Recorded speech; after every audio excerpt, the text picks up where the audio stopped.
What is going on, guys? Welcome to the final ride. We're finally here.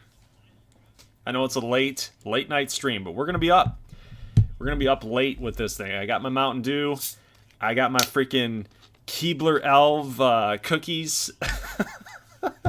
Oh, man, I'm such a child. But, hey, we're good. We're good. We're going to be up all night doing this thing, and if you guys are going to be around for quite some time, then you will get something. You will get a prize. You will get a reward at the very end of this thing. Win or lose. Win or lose. So it is currently 11 o'clock at night here in Michigan. And this thing's going to be a total deep dive. I know that I don't have the webcam currently up. I'm still working on some of the presentation type of things, some backdrop things down in my basement, down in my man cave. And when that finally gets set up, then we'll be good to go with a webcam of sorts. So for some of these live streams that I'm going to do on Twitch eventually, then I'll be able to have at least some sort of backdrop or some sort of webcam that's going to go on. And that'll be kind of fun. So it'll kind of get you guys to see me and my reactions of things that are going on in some of our gameplays, and something that's a little bit lacking in videos right now in the current present state of our videos. So if you hear me drinking some pop, eating some chips, doing whatever, like, it's just me trying to stay up, man. I try to be as professional as I can, but hey, I see some pretty laid back streamers out there, and I'm like, you know what, these guys are successful, so lose the legitimacy factor. You can do this. All right, so let's get right into this thing. Let's see who's here. We got Portugal, Matt Zimmerman. We got Zach is here. Australians finally get some love. How about we can't end the stream until we win a World Series championship challenge? I think that is a fair challenge. I think the roster is ready. I think it's going to do it. I think we're going to do it this season. It's a pretty loaded roster as it is. And we'll look at each positional depth chart here, and then we'll look at the actual roster on the big league club. So we've got some things that we need to address on this roster as far as off season goes. Now, free agency, we're pretty set, in my opinion. So we don't really have a whole lot of money left to spend. You can see our cash flow there at $985,000. You could go after a guy like Mike Sikora, but look at that. Look at the cash flow there now, all the way down into the negative. So we're not going to be able to afford him. The interest isn't even really there as it is.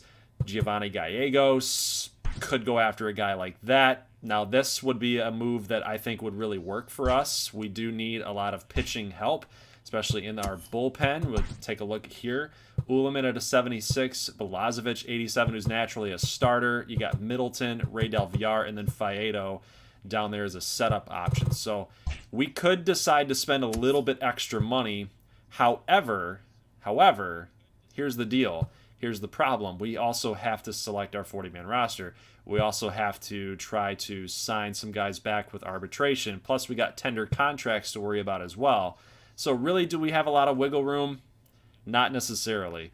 Could we try to see if we could go get that closing pitcher at Giovanni Gallegos? Yes, we could easily make that decision to go all in and try to get a guy like that. But I still want to do a realistic, true type of rebuild, because that's kind of what this is all about. We're in year we're in year 5 of this thing. So yeah, it's a big project. It's a very, very big project to rebuild an entire organization. So let's see what you guys are saying here. It's just Portugal talking right now. I do want to get you guys kind of involved, because it is going to be kind of a longer stream, a little bit of longer night tonight, getting this thing done. So might as well just dive right into it, baby. So what's Portugal saying here? We got to win it. Got to end the series, baby. Didn't we get someone huge last stream? It was Fernando Tatis Jr., buddy. It was Fernando Tatis Jr. Take a look. Brian Reynolds on the roster, still an 88 leadoff hitter. Candelario. Fernando Tatis, there he is in all of his glory. Of course, it's kind of funny now that he is the MLB The Show 21 cover athlete. So, hey, we now have the cover athlete, and we got him before he was the cover athlete. So Mookie Betts, Hernandez, Rooker at DH, Jake Rogers, Suarez, and then Jeremy Pena moves to second with the arrival of Fernando Tatis Jr. Now, we did make a move here to get a player, Drew Waters. He's a 75 overall player. I mean, this was part of a move that we made to go get Jose Urena. And right now he is in the starting rotation, which is kind of funny because he's actually a Detroit Tiger in real life, and it just works. I would rather have Jose Urena as my number 5 than Jordan Balazovic. That's just me. I think that Urena's got a lot more experience, I guess.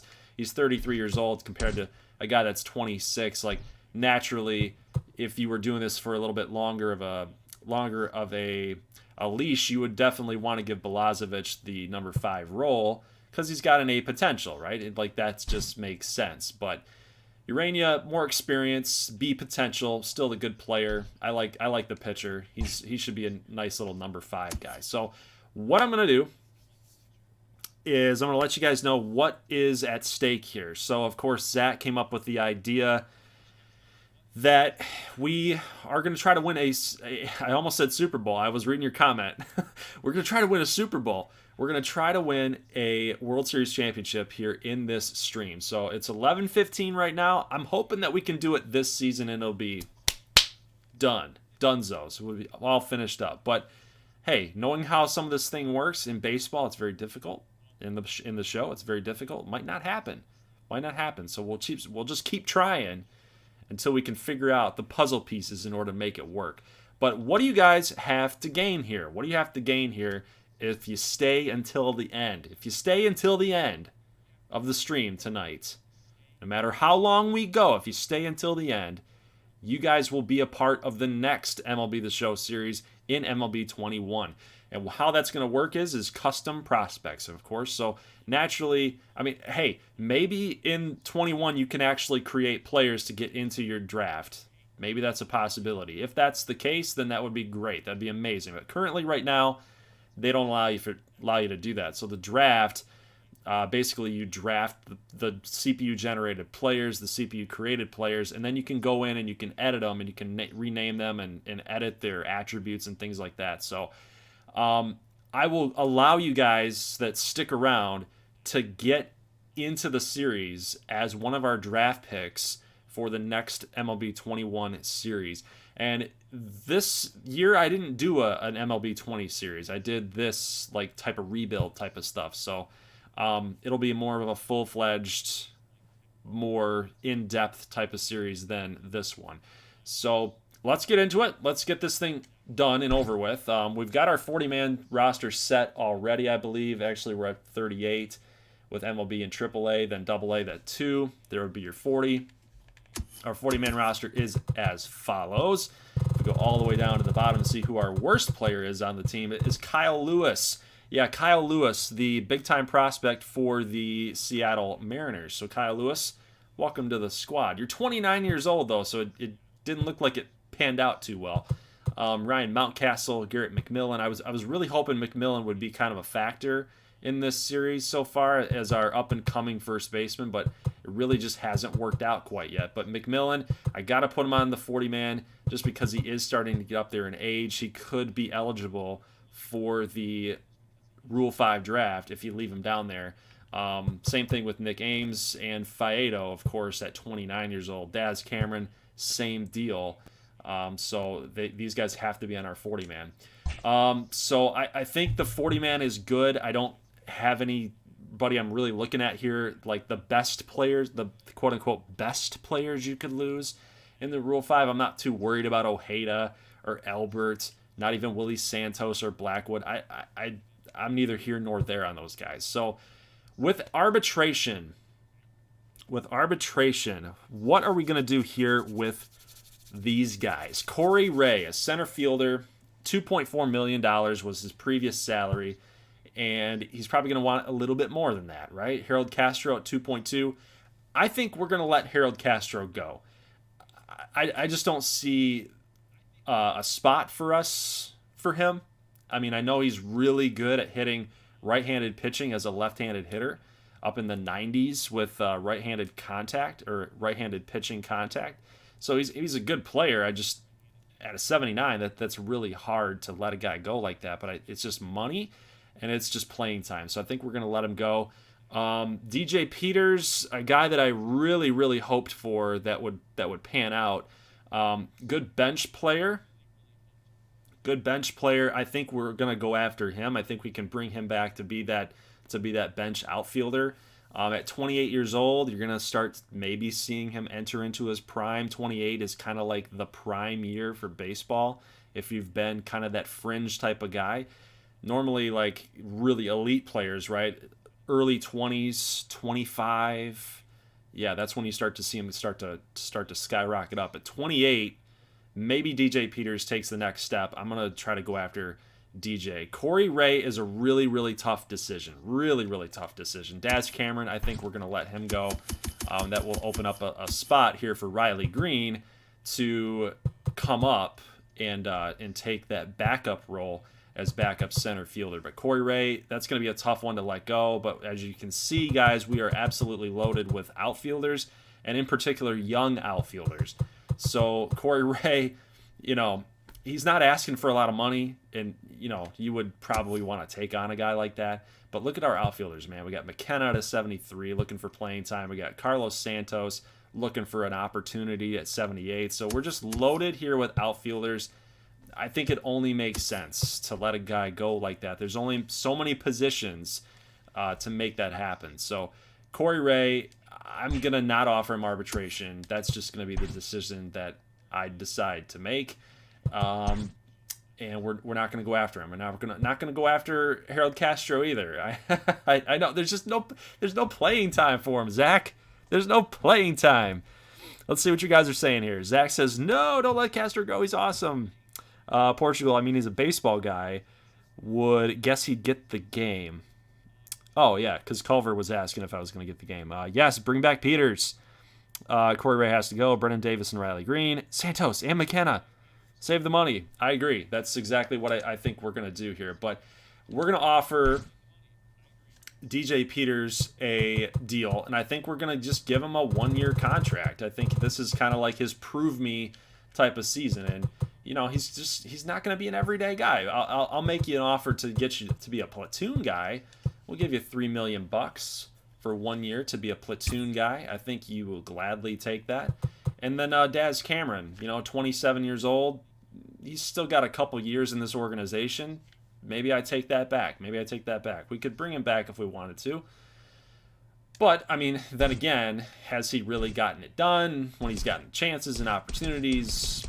Not really. So I think it's just time to let other players have an opportunity there, and namely that's Riley Green, Walters, Florial, Brennan Davis. I mean, we're just loaded, man. We're just loaded. So now that we're losing a spot, Diaz Cameron goes bye-bye. That just gives more playing time to other players. So that's the arbitration dealio. We had decided to offer DJ Peters an actual contract, and then we're going to let our former Tigers go, Cameron, Ray, and Castro. Tender contracts, this is a loaded deal here. So bear with me as I go silent on the mic for just a little bit. You guys can kind of ask me some questions, some Q&A here while I go through here and try to sign these guys up. And I'll be back. I'll be right back. Meanwhile, I'm going to take a drink of my Mountain Dew. My Mountain Dew ski.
All right, so this is kind of thank you, Port.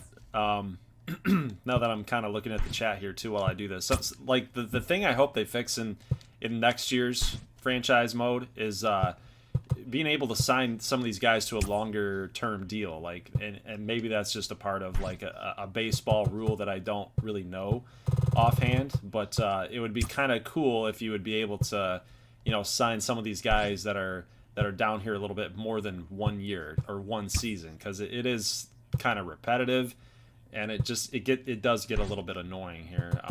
But after you do it for a while, you kind of know what to expect. And with these guys, I'm not too picky, not too frugal with some of these offers.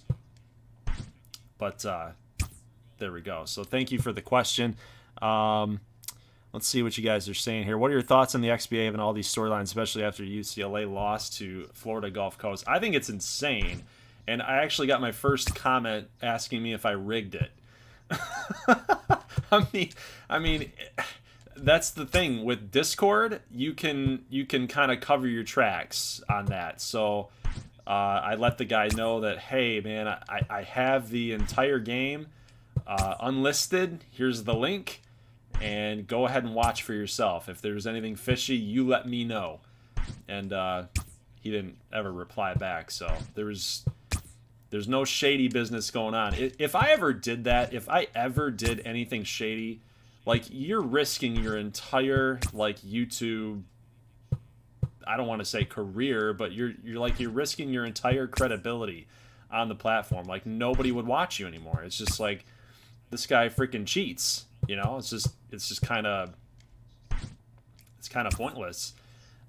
Why you'd even consider doing that? So I have nothing to gain as far as that goes. So I don't know. That was kind of an interesting comment. But yeah, the loss there, like, that's insane. A 16v1. I don't know what happened with that matchup. I mean, UCLA is absolutely insane. They've got a bunch of 5-star prospects, 6-star prospects, and they didn't get it done. They did not get it done. I mean, Florida Gulf Coast was hitting greens like all day, and that was the one thing that I had noticed. They just were finding open spaces, and they were passing well, and Not much you can do when a team is just hitting a bunch of shots like that. It's kind of like in baseball when you're going up against a team that is just knocking the cover off the ball. Like, there's nothing you can do. You're doing everything in your power to play the game the right way, and then when they just keep hitting the ball, it's like, what are you gonna do? What are you gonna do? You can't do anything. Sometimes you just tip your cap, and I think that's exactly what happened to UCLA in that matchup. So kind of cool. I hope that they go far. I hope that Florida Gulf Coast goes far. That would be kind of a cool storyline, but not likely. Not likely. Let's see what else you guys are asking here now that I've got all of those guys signed up. How was the trip to Florida? Chalky Milk is where it's at. Zach, oh yeah, have a good vacay? Yeah, I did. I did. Vacation was good, man.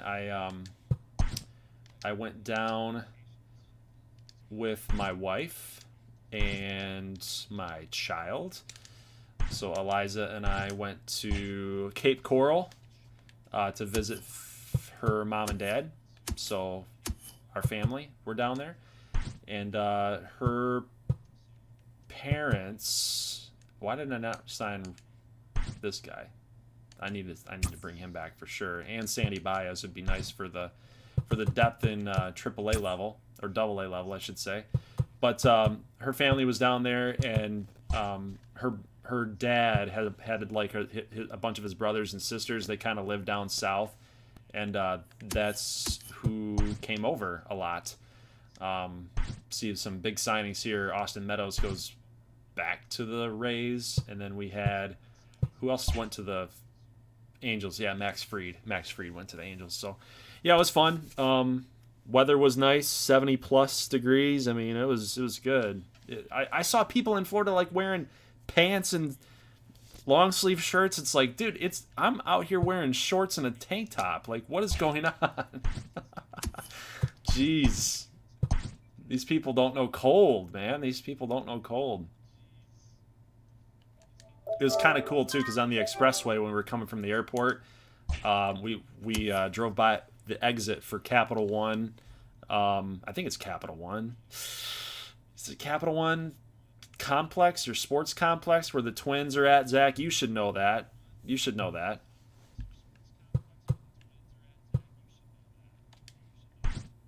All right, so let's see. Any other questions here? Yeah, Culver. Wait, UCLA lost? They did. What's Zach saying here? You can sign pre-arbitration players to long-term deals. Evan White and Eloy Jimenez did. You backed out after a loss and sim to a win, Goldie. I did do that. Not this time, though. I'm not going to do that this time. Portugal citing 2K is screwing him. It's probably true.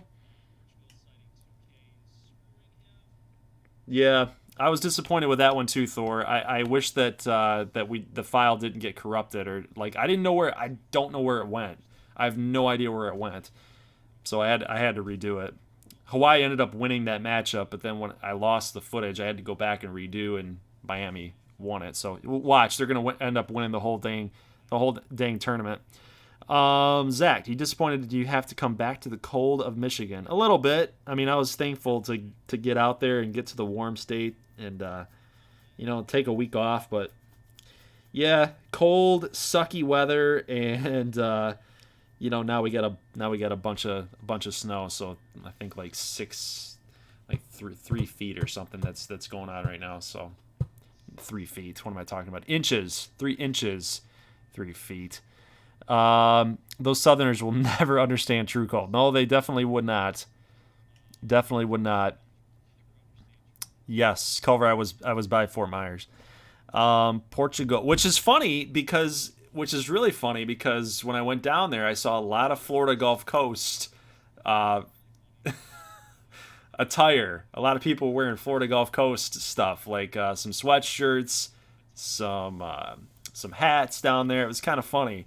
In the back of my mind, I'm like, this is hilarious because nobody knows yet. Nobody knows that they beat UCLA. Absolutely crazy. All right, let's see what we got going on here. So we got $608,000 in cash flow. Is there anywhere that we could possibly get better? Could we still go out and sign Giovanni Gallegos? We could. We could go after Giovanni. We could make this happen. Although the problem is now the only way to pretty much get it done is, we get down to the 140s. So is there anybody else, any other closer that we could grab that might be a little less expensive? Like Kenley Jansen is an 80. That'd be a nice little cheap little option there. Doesn't do a ton of damage on our cash flow for sure. Taylor Rogers. Is Taylor Rogers a lefty? Yes, Taylor Rogers is a lefty. That would be an interesting get. Now, he has had a heck of the last 3 seasons. Look at this. And Zach would love this, getting Taylor Rogers. Hey, what's up, FG? For the 17 of you guys that are in here, I'm pretty sure you know who Franchise Gaming is. Make sure you guys go check him out if you have not done so. Very good friend of mine on the YouTube scene and makes hecka good content. So go check him out. My boys, my boys, my dudes. What am I even saying? Guys, it's 11:30. I can't be tired right now. This can't be happening. All right. First baseman, you know, Freddie Freeman's still out there as a left-handed bat. The problem is that Jeimer Candelario is probably kind of, I mean, he's right there with him. He's right there with Freddie Freeman. He did hit 296 last season with 39 bombs. Is Jeimer Candelario going to give us that type of production? Probably not. Probably not. Let's see what Jeimer did. Actually, let's take a look at the stats. 93 contact and the power's at 68.51. He went 288 with 22 home runs. So a potential younger player. You know, if we really wanted to do it, we could do it. But I'm kind of partial to the idea of going after Taylor Rogers. For real. I mean, he's one of the best players in here at an 86. Look at the velocity, the control, the break, walks, K per 9.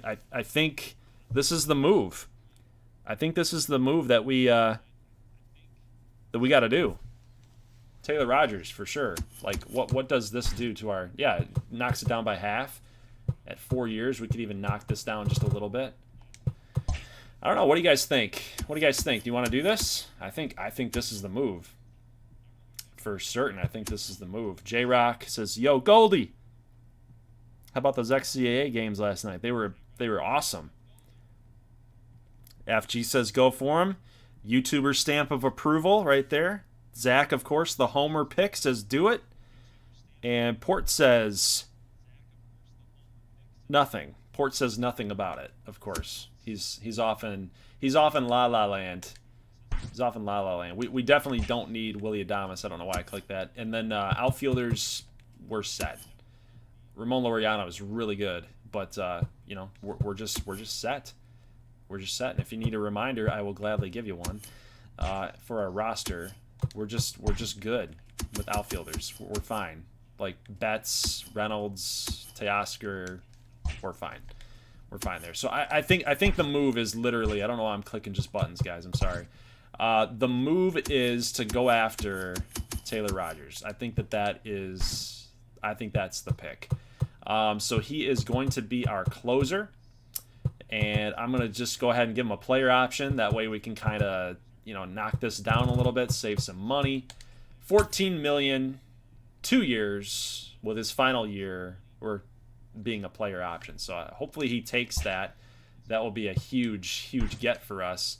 The Brewers get Tyler O'Neill. Gallegos goes to the rival White Sox, so that sucks. Is anybody making a play here at Taylor Rogers? No, they are not. So we're sitting pretty with Taylor Rogers right now. No, I would not like to stop simming. Is this the Rule 5 draft?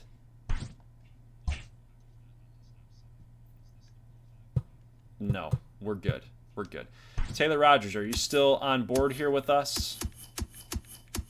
Yes, he is. All right, let's keep going. Danny Jansen, rival White Sox. Man, these guys are just killing it right now in the free agent market. Rogers still in the market. Braves signed Jesse Winker. Braves signed Carl Edwards. And then we get Taylor Rogers. That's an awesome get, guys. That's a very good get. So good job, guys. Good job. Pat on the back for everybody. Pat on the back for everybody. That was crucial. So we can now push Faedo to like a middle relief and get Taylor Rogers here to set up. So we got, look at this. We now have got 2 lefties in the bullpen, which is nice. I like that. And you know, I'm gonna put Ray Del Villar here at middle relief, and then just literally just put Taylor Rogers as our closer or setup guy. Because what I've noticed is if you have 2 setup people, like the CPU will like prefer one or the other, and I think this is like literally saying number 1 setup and number 2 setup, which doesn't mean a lot of innings for Taylor Rogers, and he's just better than Ray Del Villar is, so I'm more than happy with putting Taylor Rogers there.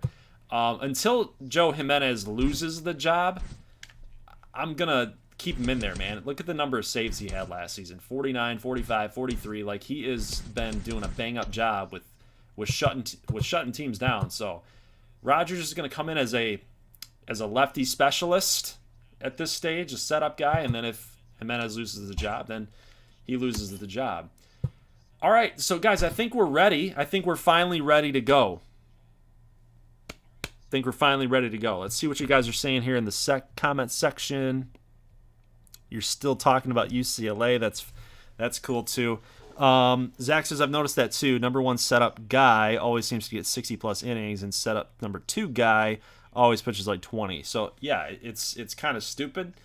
Hopefully they fix that logic, and I think we're good.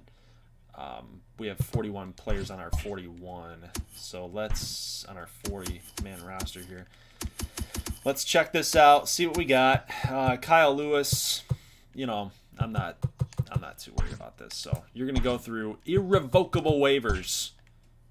They're just irrevocable. You can't do anything about it. Ryan McMahon, Jordan Luplow. Cool. Let's go ahead and simulate all the way down here. Ryan Yarbrough, Alex Verdugo, Willie Adames goes to the Rangers. Now, that's something I could actually see happen. Like, that's kind of cool. David Bodie going to the Blue Jays. Yes. No, shoot. Tender contracts. Okay, yeah, we're good. We're fine. We're all right. I thought I did something goofy there for a minute. So, all right, cool. We'll move on. We've got the winter meetings. You know what? I hope they fix also in 21 that the actual baseball winter meetings week, there's more movement, because right now there's just nothing happens during the winter meetings. It's just kind of all right, I'm interested just to see what's available here. I normally, now that we're a team that's going to compete year to year, there's just nothing really there that catches my eye. Like, yeah, this would be nice, you know, Damian Rolls at 79, or an Ian Anderson, you know, a couple guys like this, upper 70s. You would normally go after them if you're on the cusp, or if you're like right in the middle, if you're rebuilding, but not when we're like ready to go. Like, we're ready to compete and win a freaking World Series championship. So arbitration negotiations are done. Nothing left there. Nobody's up for arbitration. Free agency, still some pretty decent players on the board. And I think we're set, man. I think we're good to go. There's nothing that I have for us to do. Nationals get Chris Sale. Yeah, Corey Ray's still out there. There's nothing else, man. We can get to spring training now. Yes, renew contracts. Is there anybody to renew? No, of course not. Nobody to renew. Cool. Let's do it. All right. Spring training, here we go. And we are now underway. So that did take a while. I'm actually curious to see how long that took. That took 27 minutes. That took 27 minutes to get through the offseason. So the cool thing now, guys, is now that we're past all that, we're finally into the season, we'll start simulating and just follow along with the team and see where we're at. Just make moves at the deadline or make lineup changes and things like that. So let's take a little bit of a break. Give me like just a minute. Wet my whistle.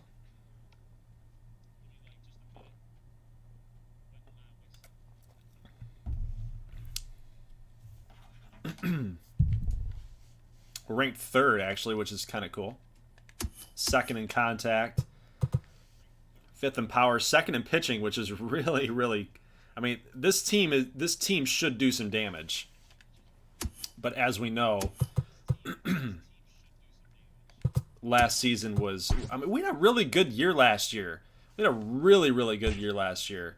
Where's the GM goals? There they are. So 96 and 66 last season, and lose in the AL wild card. So I mean, what do you want? 96 wins should get you as a division winner, man. Like, you shouldn't be playing the wild card at 96 wins. So the thing that sucks about spring training is that when you call so many people up, you gotta let them go if they don't have any options left. Like, they gotta hit waivers, and you could lose them.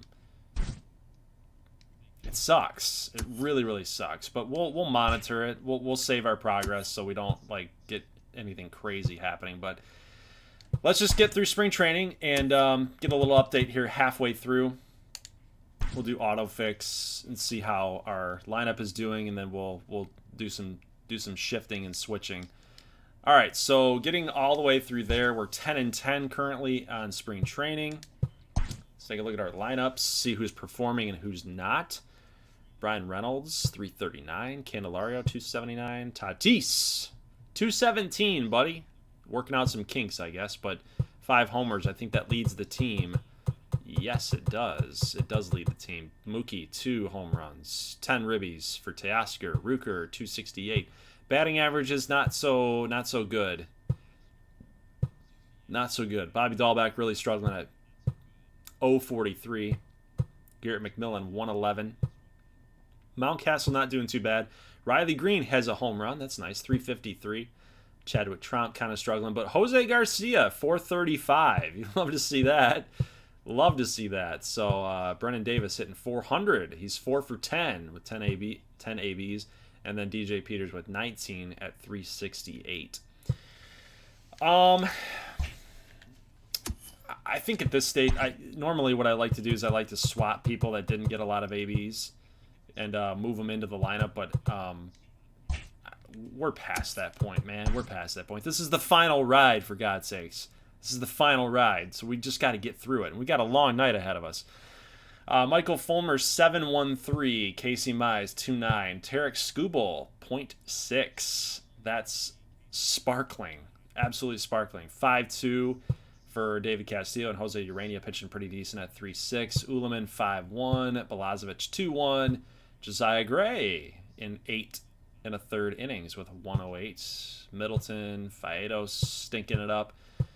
Del Villar not doing too bad. Jonathan Hernandez, it's an interesting player there for us. Taylor Rogers, 4 innings, not enough sample. And then Jonah Monroe, not enough sample. Meanwhile, Joe Jimenez, 0.45 whip. So he's just limiting the base runners at that stage. All right, so let's go ahead and keep on simming. And we finished at 15-14. And get a little update. Did Tatis do a little bit better? He did. He bumped that up to 239 from 217. 325 for Mookie. Batting average still kind of, they're a little low. But Pena on a hot streak. I like to see that. Dahlbeck brought it back up, but still kind of struggled. McMillan doesn't seem like he's ready for the big time. Mountcastle, 300.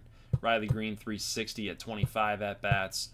Garcia still hit, man. Garcia needs a spot. Like, look at this guy, dude. He hit 407 and 27 at-bats. Remember, halfway through spring, he had 10, so he was 4 for 10.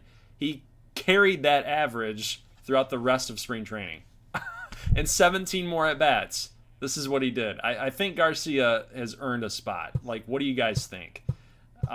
Everybody else, though, it's kind of what you expect. I mean, it's spring training, but Jose Garcia is kind of the guy that really stuck out to me. What do you guys think? Fulmer's still stunk, man. 7.39. I think Casey Mize has officially like surpassed him. Skubal still pitched well. Castillo to 4.3. So these guys are Castillo's really acting like that number 4, number 5 guy, and then Urania might end up getting a bump up to the number 4 slot. But Ullman 6.6. Balazovic pitched well in the bullpen. Josiah Gray still didn't get much action. Actually, no action in the second half of spring. Faedo went down a little bit. I think he was in the 7s. Del Villar knocked it down to 2. Hernandez still pitched well. Taylor Rogers, only 5 innings. Jonah Monroe, I think, went down like a little bit. But Joe Jimenez still sparkling, man. 8 2/3, 9 Ks, sub 1 whip. Very, very good. Okay, so here's the dealio. Roster. We have 36 people on our 40-man. Not bad, right? But there's a ton of people on the big league club. So we're going to have to move some people down. We're going to have to do this manually. Because what ends up happening is when the CPU does it, they bring down guys that we don't want them to bring down. So we gotta make our decisions here. Lucas says, I agree that Mize is number 1. J-Rock says, what about Green? I think Riley Green's going to get a spot this year.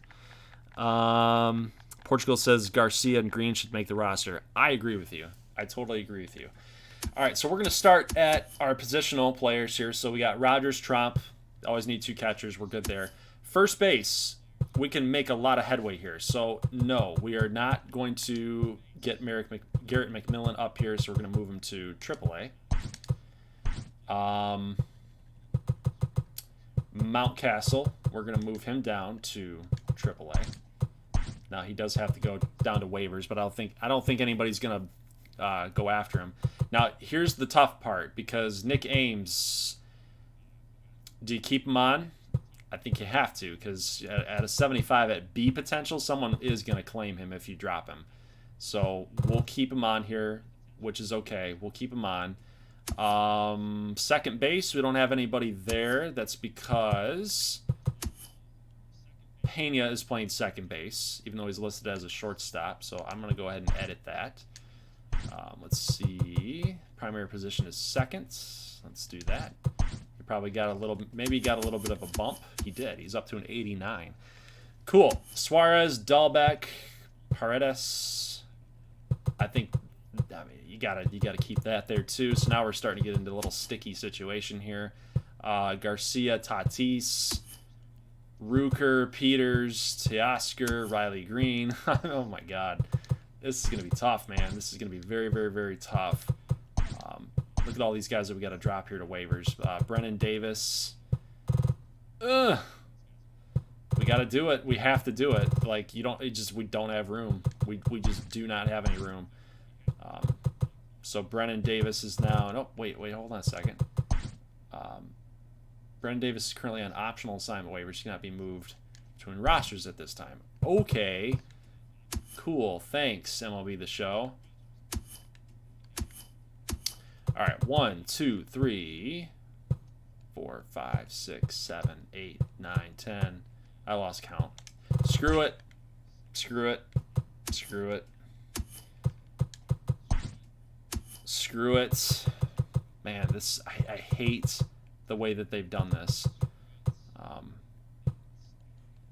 I hate the way that they've done this. Josiah Gray also has no options as well. So, man, screw it. Let's just do it. Let's just see what happens. Let's just see what happens. It's too confusing. All right. Let's see. Transactions. Looks like somebody's claimed somebody here.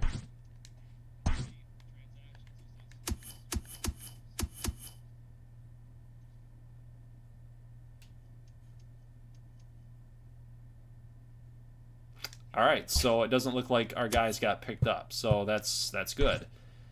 Very, very good. So our AAA system actually needs some more people on the roster, but we don't have a lot of money to do that. Oh, this is terrible. Faedo and Hernandez goes down to AAA. Let's see what our lineup's looking like right now. Reynolds, Pena, Betts, Tatis, Teoscar, Suarez, Jake Rogers, Candelario, DJ Peters starting in left. That's interesting. Where's our boy? So Jose Garcia got up, and Riley Green is not here. So Riley Green needs to be here. I'm going to move Casey Mize to our ace. Balazovic does not need to be in the starting pitching rotation, in my opinion. It's got to be Urania. And it will be Skubal, Castillo. No, we'll do Urania. Urania and Castillo there. Rogers, Ray Del Villar, Josiah Gray. We might be able to move Josiah Gray down. I do like Josiah Gray. I do like him, but I really like Riley Green, man. I like Riley Green.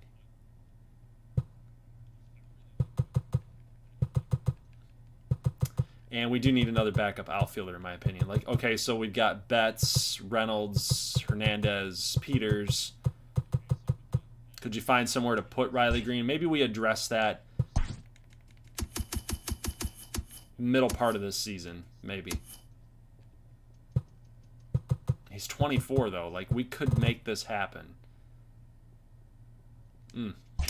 We could make that happen. What do you guys want to see?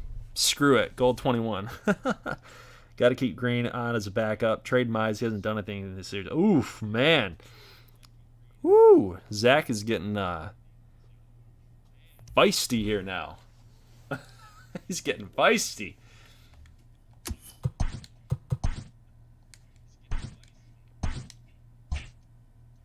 Yeah, but I would agree with him there. I think that Josiah Gray, I would actually be more inclined to send down Uleman than Josiah Gray. Because, I mean, Gray has been good. Every time I pitch with him, personally, he does well. So, Uleman, we'll move you down to AAA. And then we'll move up Riley Green. Riley Green, what is this? I don't understand. Riley Green is currently on optional assignment waivers. He cannot be moved between rosters at this time. Oh, he's in the MLB. Like what? What happened here? Was I just not seeing him on our roster or in our lineup? Where is he? Where is he? I'm missing something here, man. I'm missing something.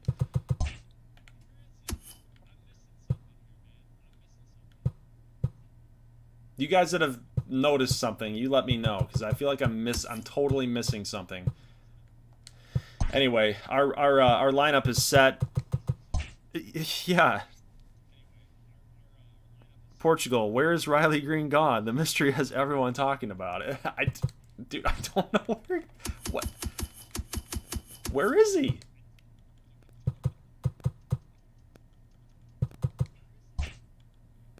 I wonder if these guys have to go through first.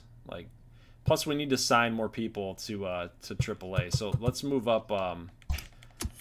Let's get some people up to AAA. Yeah. Cody Clemens, you can go up to AAA. All right, 15 out of 26 now. We can get Kyle Lewis up to AAA. That'll help him out, right?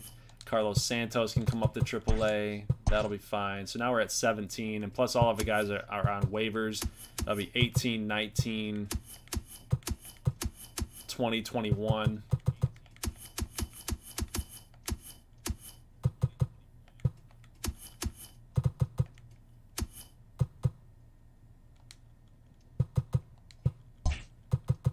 Anybody down in single A? That would help. No, nobody's down in single A. Okay. All right. Free agents. We got to get some people up to AAA level. AAA level.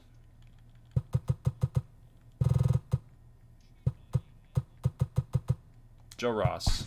You're perfect. You're perfect for what we want. You're perfect. Joe Ross.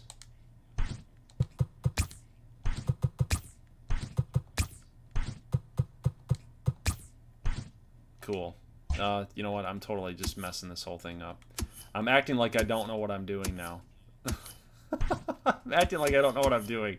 Look at Joe Ross. Oh, I'm on the MLB level.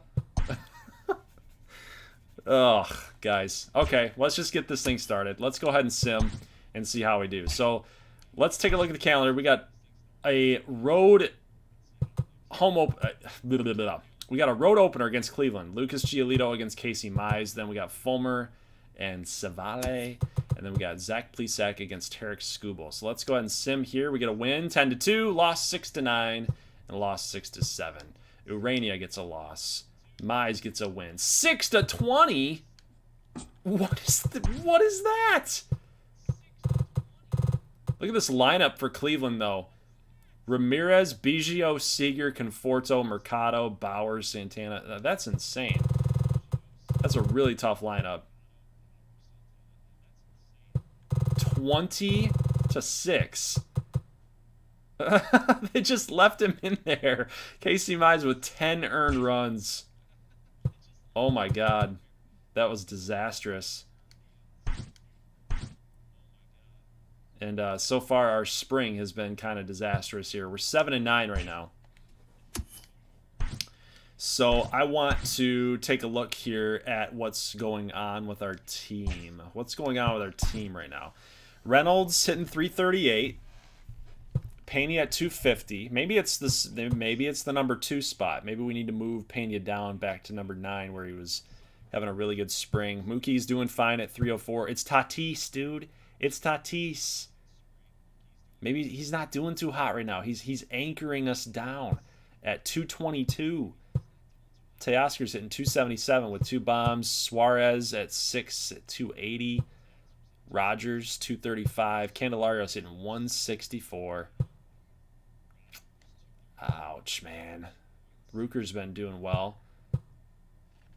Where's Peters to Rooker? They're about the same as far as speed goes and defense. So maybe Rooker's got to be the guy that gets more time. Garcia in limited action at 231. That's not bad.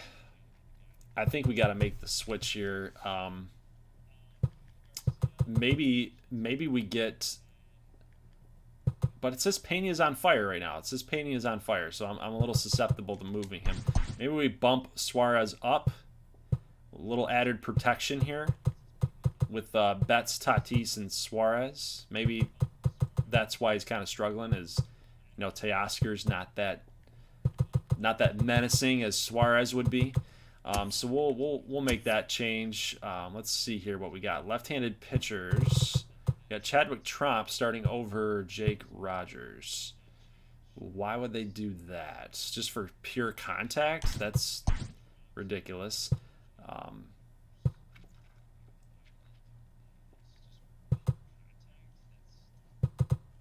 I want Jamer at number 2 batting against lefties for sure. As a switch hitter, that would totally make sense. Pena can come down here to like 8. Rogers can sit there at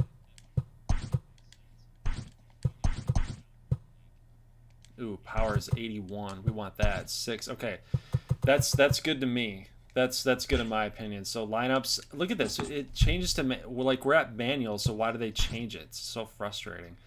But taking a look at our pitching staff, it's Mize at 6'5", so we had that one really bad outing. Fulmer's been struggling at 6'11". Tarek Skubal at 3'2", Urania at 5'9", and Castillo at 2'35". Balazovic 7, Ullman 3'6", Middleton nada, nothing. Ray Del Villar 7, Josiah Gray 9, Rogers 4, and Joe Jimenez at 5. Like, our pitching staff is getting absolutely lit up. Absolutely lit up.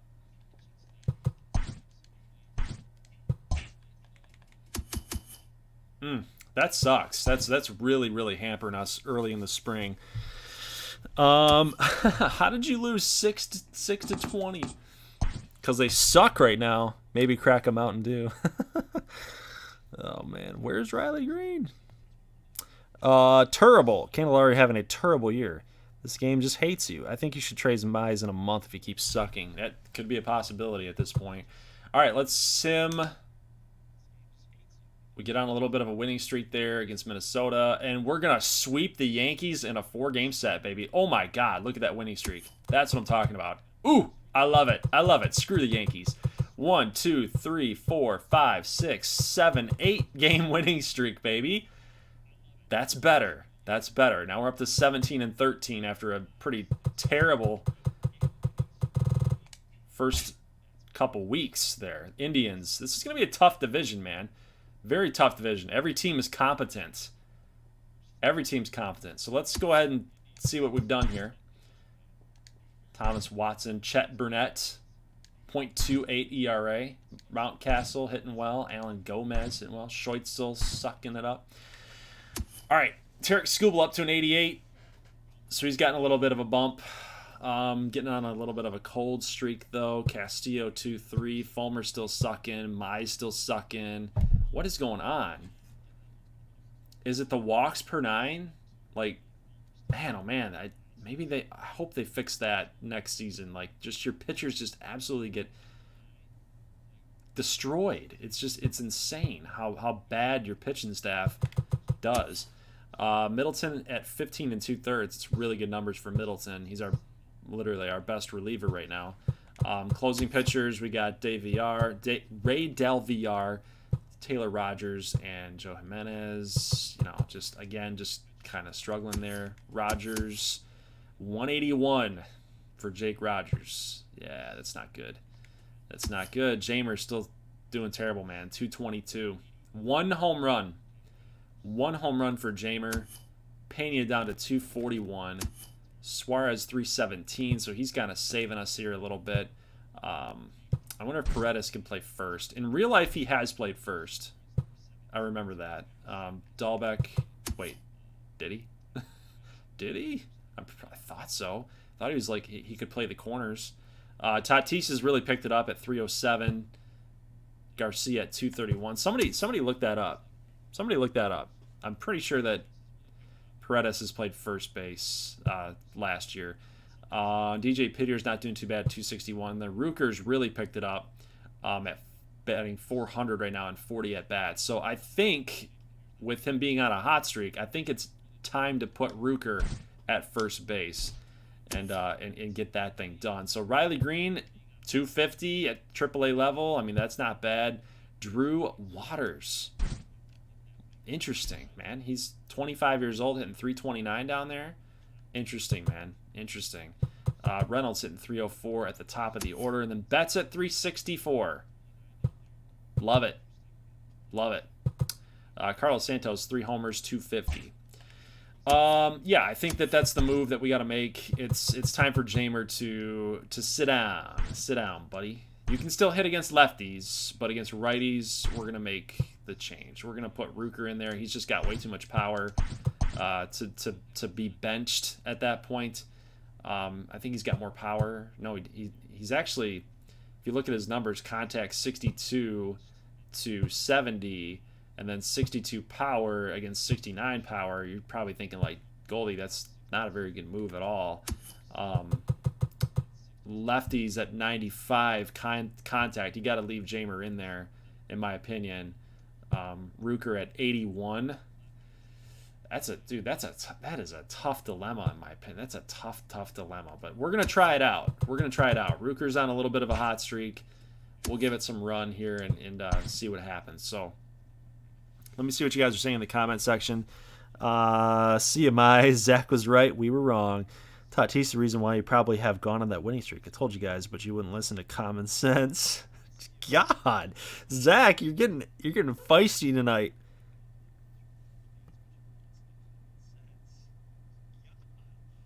FG says, I think they just hate the Tigers for some reason. Probably. That would be a good guess here. But look at our wins, man. Look at our wins. Now look at our losses. But look at our wins. We're 25 and 19. Like, I'm going to take that. I'm going to take that. Cleveland is still, like, just killing everybody, man. They're still killing everybody. Let's take a look at how Brent Rooker's doing.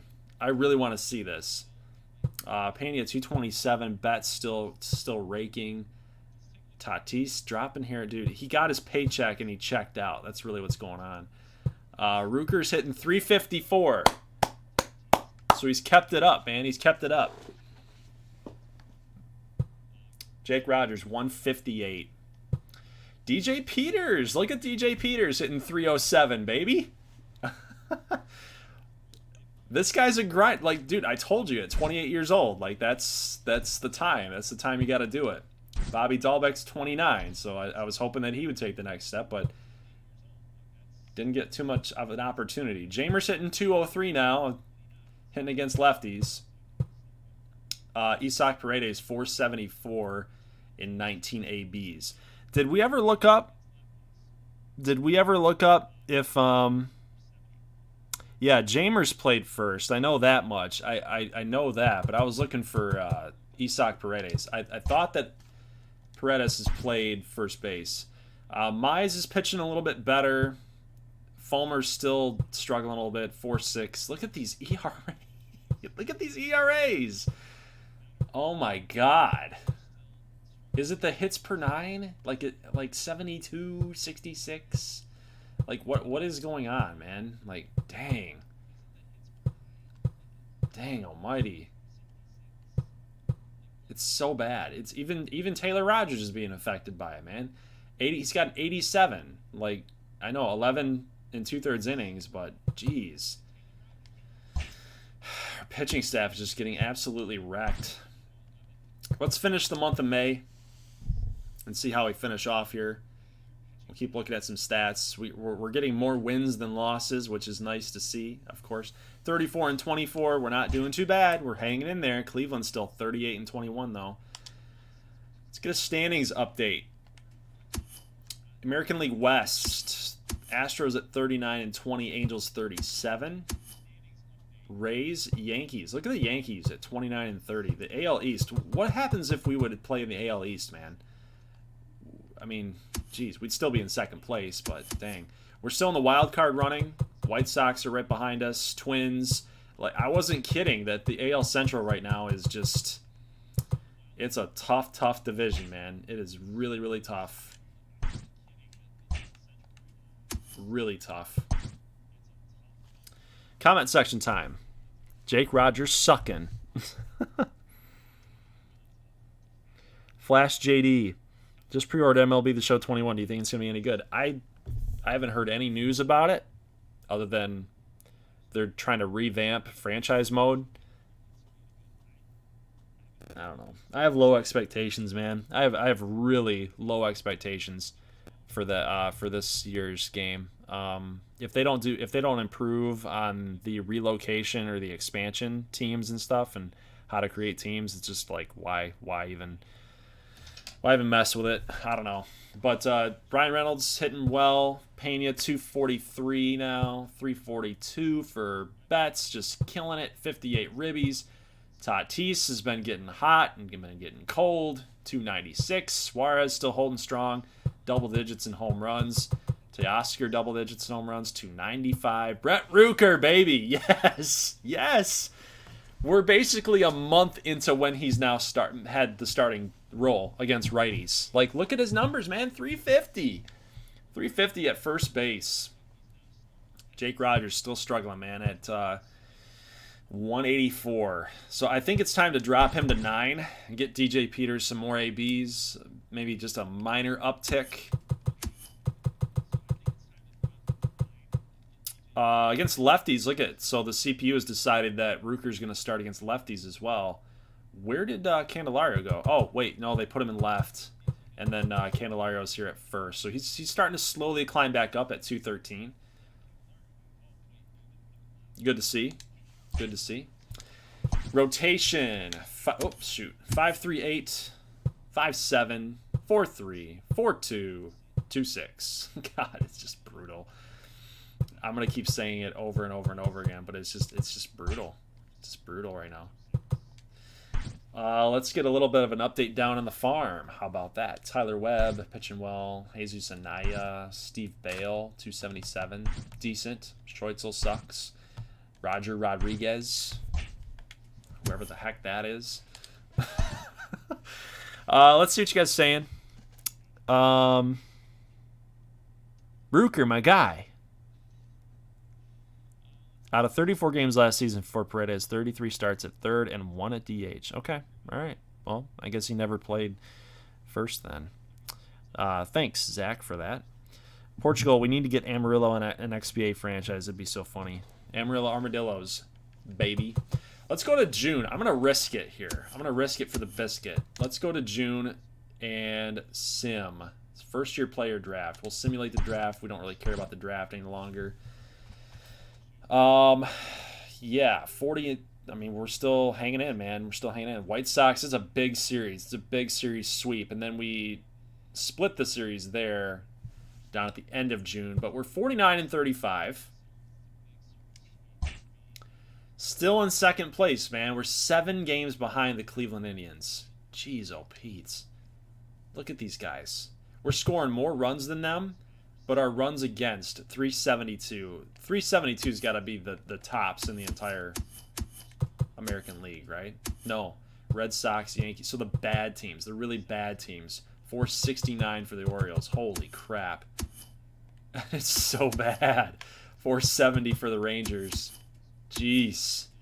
But the wild card, we're still hanging in. Twins, 3.5 back. That's comfortable. It's comfortable. Big series here in the top of July. So let's see. Win, win, win. We got a sweep, baby. That's right. 52 and 35. Now we're starting to catch our stride a little bit here. Lineup time. 324 for Reynolds. So not a whole lot of movement, but Fernando Tatis up to 333. Suarez. Look at this middle of the order, man. Betts, Tatis, and Suarez. That is pretty filthy. Rooker at 308.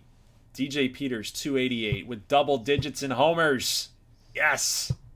What a deep find that was, DJ Peters.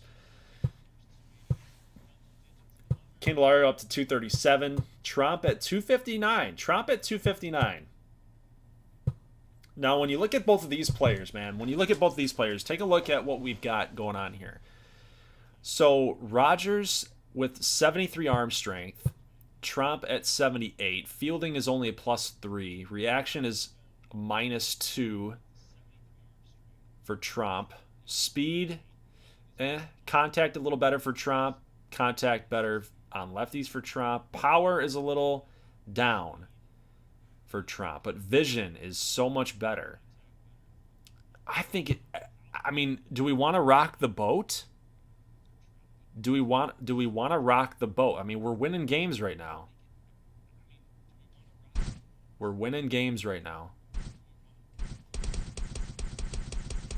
wish they had like a last 10 or something. That would be kind of cool. But that would be the move I think that we could make. You're not losing anything really defensively, in my opinion. You're losing some power, but you're gaining a slightly better and maybe more consistent hitter. Catcher, not really supposed to hit. Yeah,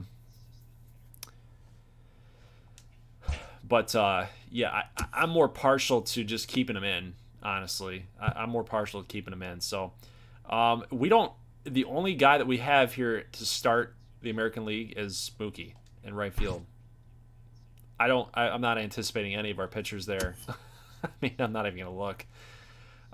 We got Kenyon Milton down here getting some votes, 100K. Closers, Joe Jimenez has, how many saves does he have this season so far? 18, so a little bit of a dip there. Catcher, Jake Rogers somehow has 268,000 votes. I mean, what is that? Is he leading the home run rate? No, definitely not. Gary Sanchez. I'm not anticipating anything here for Detroit. Suarez, 476. That's not bad. Tatis might not make an All-Star game. That's crazy to think about for sure. DJ Peters, though, I mean, hey, got to be happy about that. You got Teoscar and DJ. Dan Hyde. Dan Hyde. You guys remember Dan Hyde? And he's number 9, of course. Oh, my God. D. Hyde for the Rangers. That was hilarious. If you guys remember this player, he was a guy that we were looking at drafting just because his initials was D. Hyde, and he's an outfielder, and he's number 9. Basically me. We were really thinking about it, and it just didn't work out. And he's actually been like a pretty decent player for Texas, it seems like. But Mookie leading the way, so kind of cool. But let's simulate all the way to the home run derby, and we'll see how we do here. Kansas City, I expect a sweep. We get one. LA lose the series, and then Houston lose the series. So home run derby, I want to see. Or do we have anybody in here? No. Soto, Stewart, Marte, Jordan, Rendon, Acuna, Story, and JD. So JD's on the Marlins. Interesting there. All-Star game. I want to see the lineups, and I'm sure you guys do too. Severino, Bueller, Canning, Castillo. David Castillo made it. Wow. 2.52. He's down to a 2.52 at 10-4. Wow. Okay. Remember, guys, David Castillo was one of our draft picks in year number 1. That's awesome to see. Jimenez is an all-star. I got to like that. We'll start Severino. But that's 350. 350 for Mookie. He's almost hitting 20 home runs. Trout, Eloy, Arias, Adley Rutschman, who was a Rule 5 pick in this. Josh Young. Is he still playing for Texas? Yes, Texas. Yeah, so that rounds it out. So we got 3 Detroit Tigers as all-stars. And then we don't care about the National League here. Standings-wise, we're 5 game backs from Cleveland, and we're 4.5 ahead of the Twins. We're looking pretty strong, like we're going to make it to the wild card game. But it's still a long season, a lot of games left. But we sweep Chicago again. Marlins make a trade. Lose a series against Tampa Bay. Yes, I would like to stop simulating. And we're sitting at 64-45. 5.5 games. So we actually lost ground on Cleveland. And we're gaining ground on the wild card race here between the Twins and the A's. But 64 wins at the break, that's not bad. That's really not bad. Our pitching is actually ranked 2nd, if you can believe that or not. Our pitching is ranked 2nd. So now's the time, because we're at the deadline now, guys. Yes, Zach. Dan Hyde related to Doug Hyde? Yeah. Who we got on Sunday? I have Tampa Bay. I think Tom Brady's going to win another one. That would be my pick. So I am going to give you guys the option here. I'm going to give you guys the option. What do we need? What do we need? How are we 2nd? Says Lucas. Dude, I don't know. It's 60. That's what I'm saying. Like last year, we were amazing. Last season, we did great. But 64-45, and we're still chasing the Indians, man. It just sucks, right? But I'm gonna give you guys the option. We're gonna go through the lineup. You want to trade Casey Mize for a true ace. That's what Portugal says. Reynolds still hitting 341. Like, you can't get rid of him. He's got to stay. Pena 230 as a number 2 guy. That's not really working out, in my opinion. We probably should change that. Mookie at 343. He's almost got 100 RBIs at the trade deadline. Like, what is going on? Fernando Tatis. We've got 299 players, and we're like in 2nd place. Like, what is that? 330 for Tatis. Suarez, 287. Teoscar, 270. not doing too bad. Rooker 296, so the batting average is starting to drop off just a little bit, but still respectable on the season. DJ Peters 270 with almost 20 home runs, and then Rogers sitting at 221. So he's starting to actually come around a little bit. Trump getting a little bit more run there, some more at bats, still holding on to that 250. Paredes at 355 and Jamer at 228. Our bench it's okay, right? It's all right. I would agree with you guys though that our pitching staff needs kind of a rework, a little rework because Mize is starting to pick it up just a touch. He's down to a 407. Fulmer kind of picking it up a touch as well. Skubal, hot streak, 12-2. He's 12-2. But these two guys right here, kind of a problem. Mize and Fulmer have been kind of a problem all year. They're 8-7 on the season each. Urania knows how to win games. 12-5 on the year at 4.16, and then Castillo at 11-5. The thing about David Castillo, I think why he's winning so many games and he's pitching really well is because he's going up against the other guy's number 5. He's going up against the other guy's number 4 or 5. I guess when you really think about it, more times than not that's going to be the case, but there will be times that Castillo does, depending on off days and rest, and he might be going up against other people's 1s and 2s, but for the most part it pretty much follows the same schedule. So I mean, he's pitching against kind of lesser people, but yeah, for Mize and Fulmer, they're not really getting it done against the other team's top guy, right? Balazovic, Uleman, our bullpen is just really getting lit up here. Josiah Gray at an 8.8. It seems like we're trying to fix this bullpen, but it's just not seeming to work for us. I'm interested in see who we drafted here. So really nobody. David who at 90 potential. Yeah, nothing really catching my eye there. So, what do you guys think? What do you guys think that we should do? We're 64-45, right? We're in second place. We can make a run. We're at the deadline here.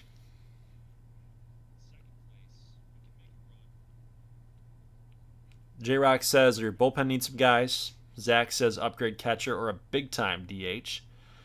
Luke says the pitching can either be top class or bottom. We're too inconsistent at pitching. I would agree with that.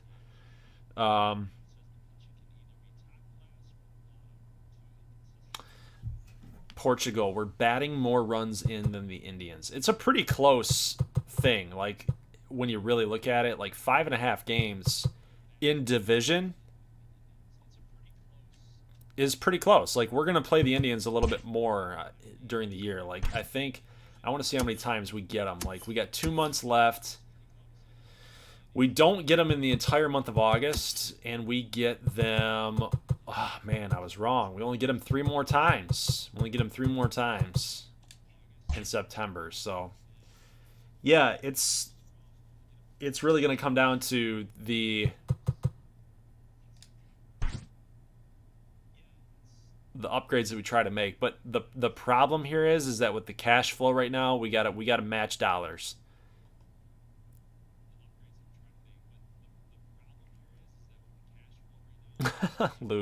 Lucas says, honestly, Dumais, 20 runs is horrible. It is, but, sample size. Sometimes you're going to get lit up. It doesn't mean that you're bad. It just means you had a bad day. Yeah, but what are we going to do? What are we going to do, guys? What are we going to do? We got a lot of money soaked up in some players here.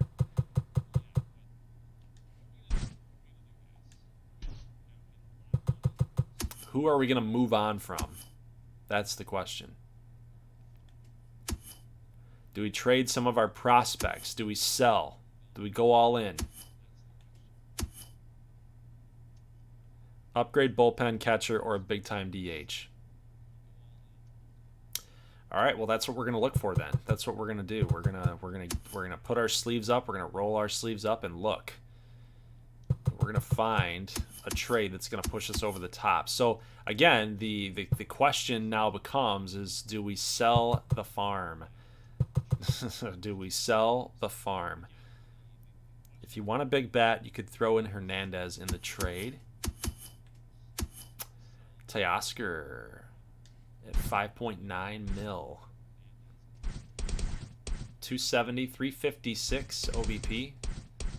There's something to be said about that OBP at 356 for sure, but yeah, I mean you're not wrong there either, because we do have Peters who could get. I mean he's already playing left. Teoscar's playing designated hitter for us for the most part, so Teoscar kind of would be kind of the odd man out in that scenario. So I like where your thinking's there. But do you decide to kind of hold fast to the guys you have? And do you try to move on from some of your prospects? That's the key. That's the key question. First of all, we got to figure out who we're going to go after, right? So let's see. Let's see what we got here. Let's find a team that's out of it, like they're dead in the water, right? That would definitely not be the Red Sox. They're 20. Whoa! The Rays are 75 and 33. Oh my God.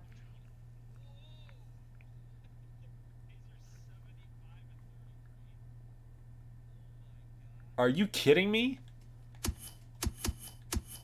Oh my God. 75 and 33. Holy crap, man. Holy crap. All right, so let's get focused here. So Pirates, Reds, Giants, Padres, Nats, Phillies, Mariners, Rangers, the Athletics, Orioles, Yankees, the Skankies, and the Blue Jays. Okay. All right. Orioles, what do you got? Nothing. That's why you're bad. The Giants, what do you got? Can you look at all?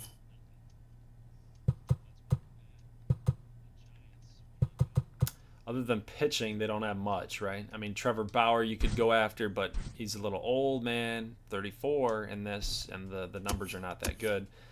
Padres, Manny Machado at $30 million. We'd have to find something that would work there, but we don't really need Manny Machado. Everybody needs Manny Machado. That's not what I meant. That's not what I meant. Yeah, Stormy Creed. Good luck beating Tampa. I don't think we can win a World Series, Lou said. Nolan Arenado, Trevor Story. I mean, Trevor Story, like, man, 262. In Colorado, he's hitting 262, right? I mean, what's going on there? Ketel Marte was in the home run derby. That's something to note. Vlad Guerrero Jr. I wonder how much they'd be asking for Ketel Marte. But he's so good defensively, it's like, why would you DH him, right? You're kind of losing. If you guys find something that you like, let me know, because I'm still kind of debating. I'm still looking.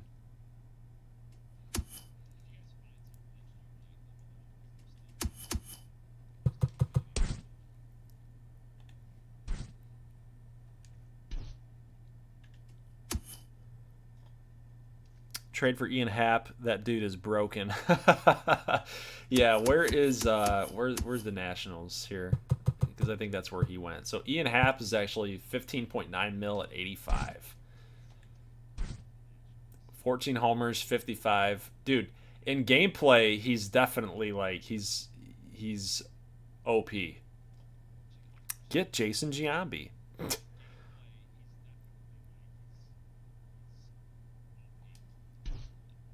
Michael Chavis. What about Michael Chavis? Not enough homers, man. Not enough homers. We need a guy that's going to hit, man. We need a guy that's going to hit. Kind of like you guys are saying, but, you know, there's a... Dansby's not going to hit too much. It's 263.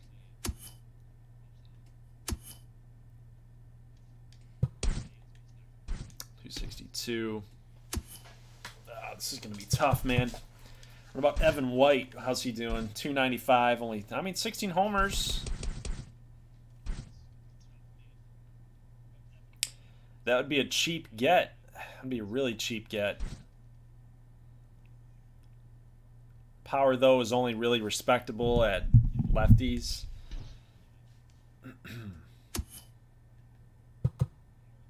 Verdugo asks for a lot, I feel like.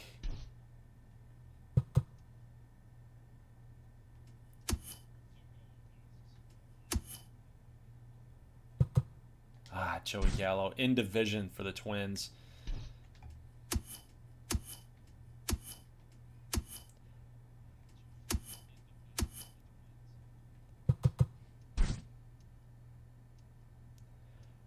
Brandon Nimmo would be interesting. 25. Ooh, here we go. Here we go. Here we go. Here we go. Brandon Nimmo. That would be interesting. The Blue Jays, though, are they... Did I say that they were out of it? Did I say that they were out? They're pretty much out. They're 41 and 68. 48 and 61, I should say. Brandon Nimmo might be a good little addition. A sneaky little addition, right? Defensively, he's decent, right? Disciplined at 90. He'd be a nice designated hitter. Contact against lefties is really good. Power is respectable. Yeah, Nimmo not the greatest defender, although how much he's making 9.4, and then Hernandez is making 5.9. So what are we gaining here? 1460, 270, 356, 406. A lot more home runs. Walks at 61. 147 strikeouts. 121 strikeouts. Nimmo's not bad. Nimmo is not bad. I don't know if they would do this straight up. They feel like we're winning on this deal. In his final year of contract, Teoscar stays with us. Nimmo does not. Same age.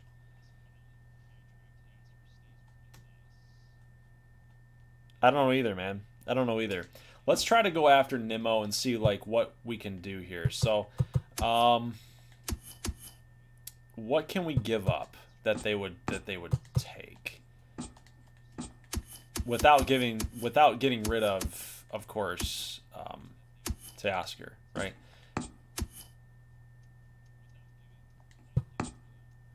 Okay, so we got to match money. We got to match money. Oh my god. We got to match money for both teams, right? Fernando Tatis is making 31 mil. They're not going to be able to do that.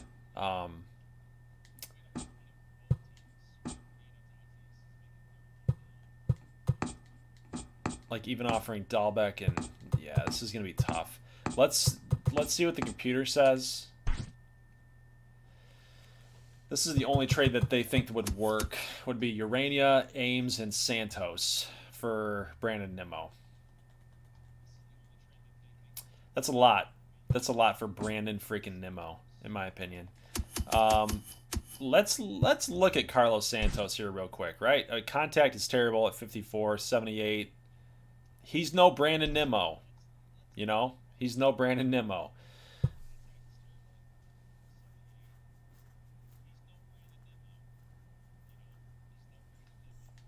I wonder if they would take Casey Mize. That would suck, though, man. I really wanted Casey Mize to be like a part of this thing.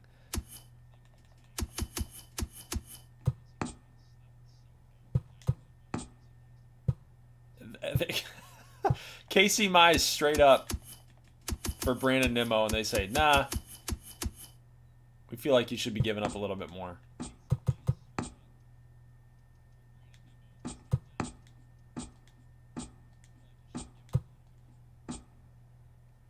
Ugh, that hurts, man. That actually does hurt. I can't do that. I can't do that. We can't get rid of a 90, 91. That's a lot. Trade Casey Mize away. That's, I don't know, man. That's a little much. Let's try Fulmer. Budgetary constraints. They can't do it. Fulmer's making $15 million, dude. That's a lot of freaking money. This would be more the move that I would try to do is Fulmer. Get him out of here. You know, Fulmer's just been, I don't know. Look at these numbers. Like, he's kind of lost it here in the last 2 years. But him for Brandon Nimmo, that I feel like that would make sense. Plus, we throw in like Joe Ross making 5.2. What else can we do here? Is there anything? Jonathan Hernandez. They would take this. They would take this. Hernandez and Fulmer for Brandon Nimmo. I like that. I think that kind of makes sense for us. But is there another play that we could possibly add into this that would help us? Jakob Bukowskis. Bukowskis. Justin Dean. Pannone. Lefty.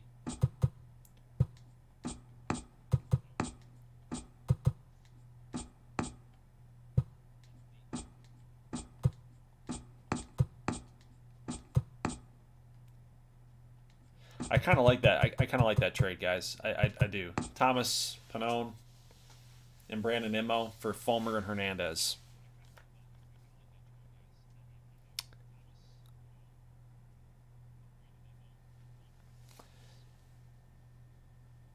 Zach says he likes it. I like it too, man. Fulmer, we can leave Fulmer in the dust here. We're actually increasing our cash flow at this point. You know, some people might think that, you know, Fulmer has been here for a while. He's under contract.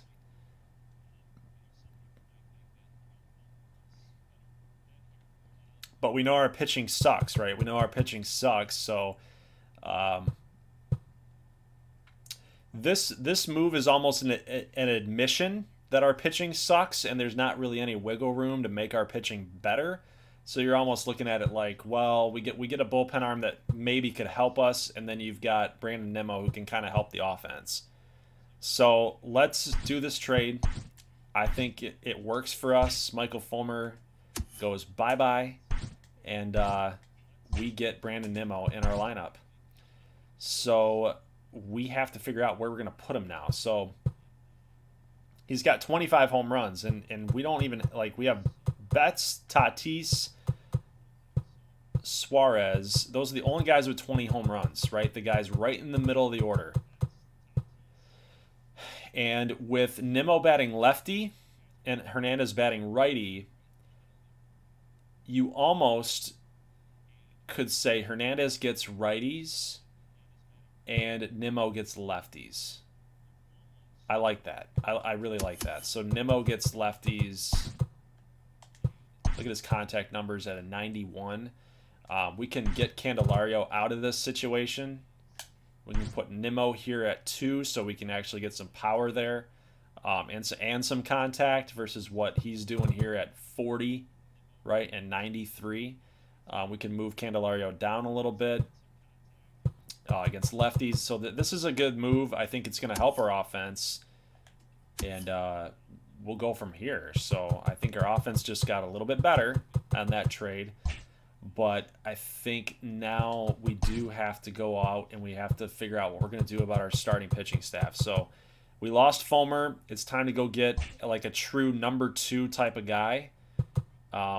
Let's see what's out there. Let's see what's out there. So let's see some pitching numbers. Eduardo Rodriguez would be interesting, right? At an 87, he's got a 3.7 ERA. Lower than Fulmer, right? 19 home runs, though. Not good. He's 3-12. He's kind of on a bad team. I don't know how much it would cost to get a guy like that, but I think it would be worth exploring. Look at the freaking Rays, dude. This is why they're so dang good. Severino, Buehler, McKay. What is that? 99, 99, 98. What is that? Oh my god. Oh my god. Yeah, good luck. Good luck beating them. Athletics. We could try to get Matt Manning back. You know, we traded him away at one point. Might not be worth it, though.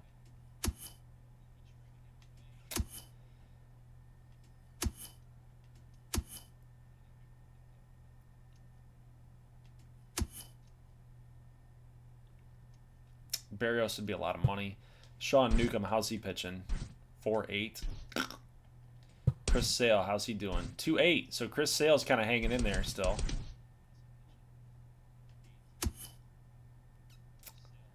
Let's see. Ryan Yarbrough is pitching well, maybe. 2.11 for Ryan Yarbrough. He's got a lot of money tied up here. What are his numbers here? So break. What's his hits per nine? 70. Like, what is that? Why does some guys suck and the other guys why was Fulmer so bad? Like, he's pretty much right in line with Ryan Yarbrough. We need a lefty. Yeah, Yarbrough, I think Yarbrough would be decent. Yarbrough would be good, but he's getting paid a lot of money right now at 33.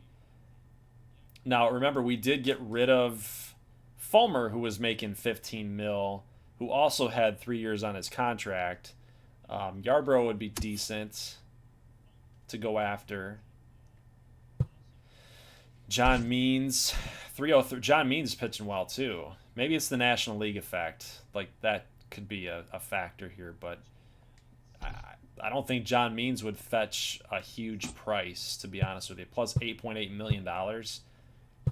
We'll come back to him, but I think that would not be a terrible guy to go after. Tyler Mahle, 308. Good velocity on his fastball. Tyler Mahle. I've always liked Tyler Mahle. He's actually cheaper and with a little more upside. Derek Rodriguez. I think, isn't Derek Rodriguez in the Tigers organization right now? I believe that's actually a thing. Carlos Rodon. Good velocity. Again, might be with the National League effect thing going on. 399. I feel like a guy like Carlos Rodon, if he comes back over here to the American League, is going to get wrecked. I just do. Don't ask me why. I just have a feeling. Denilson Lamet. 5.2 for Denilson Lamet. Frankie Montas, 5.2.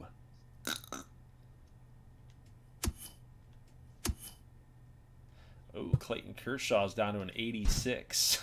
He's never leaving. What about Joey Lucchesi? 5.06. But see, look at his numbers, man. He's got 73 hits per nine, 77 K per nine, walks per nine. I guess I just don't understand the logic. I don't know. But yeah, I mean, Eduardo Rodriguez is making a ton of money, so that doesn't really interest me. Plus, we're not going to be able to really afford that. So, if anything, I think the guys that I really liked were Yarbrough, Means, Mahle was interesting. Laura lefty, yeah. But, you know, he's pitching terrible. Carlos Rodon would be a big if. So let me see what you guys are thinking here. Which guys do you think you like? FG says, in my experience, the better the walks per nine, the better the ERA, which is why there are some bummy dudes that sim really well. I guess that's the factor. Yeah, I mean, there you go. So FG's got it right there, man. 81 walk per nine for Ryan Yarbrough.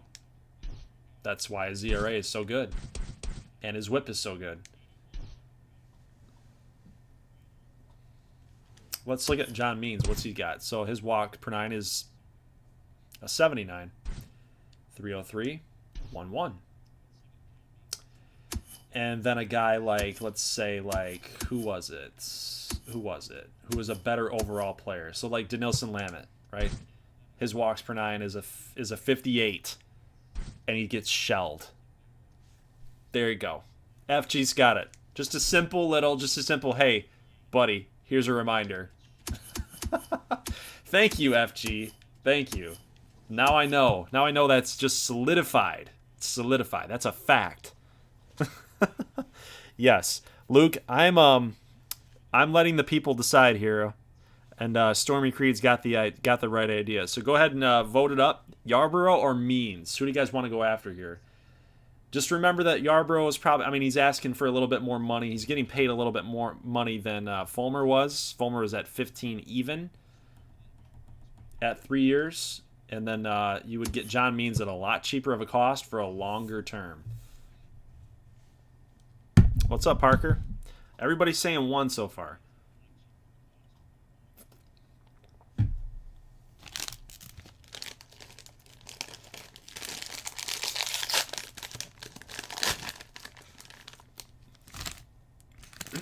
There's my Keebler Elves coming in. Coming in clutch.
All right, so what do you guys think?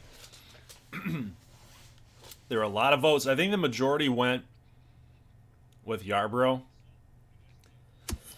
but there were a few late ads that said they wanted to go after John Means. So I will do you guys a solid, and we're going to see what they want for Ryan Yarborough. So right now we've got to match the cash thing going on. We got cash flow at negative 199. So the question is, what do you give up, right? What do you give up? So let's see. Uliman, we can kind of get him out of the bullpen. Like, he's at 28 years old. He's not really doing much, right? And we just don't have anybody left that's like making a ton of money other than Joe Ross. But that potential really does knock that down. So I think Uliman's got to be part of this trade. Hanone can stay. Maybe Jonah Monroe. Jonah Monroe's... He's got that 82 walk per nine, so maybe he can get the call up. Actually, he's pretty decent. Doesn't really move the needle here for Bernardo Sanchez. But I feel like we could get away with it, even though he's 22. That walk per nine is 46. Garrett McMillan would not push it over the top, though. So we've got a lot of money that we got to get rid of somehow. A lot of money. Yeah, I don't think that we're going to be able to do this, guys, honestly. We might have to give up quite a bit to make this happen.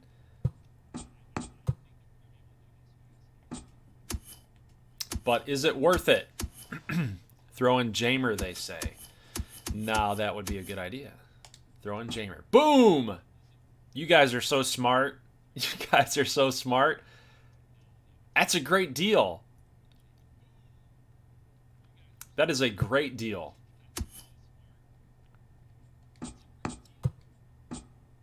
We could even get Dellin Betances here in this deal.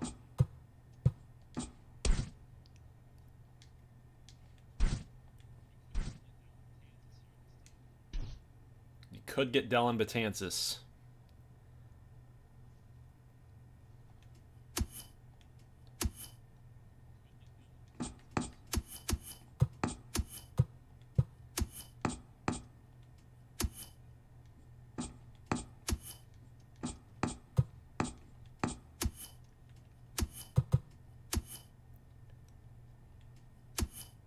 I'm just looking at some other stuff here, guys. Don't mind me. Don't mind me. I'm just kind of messing around here.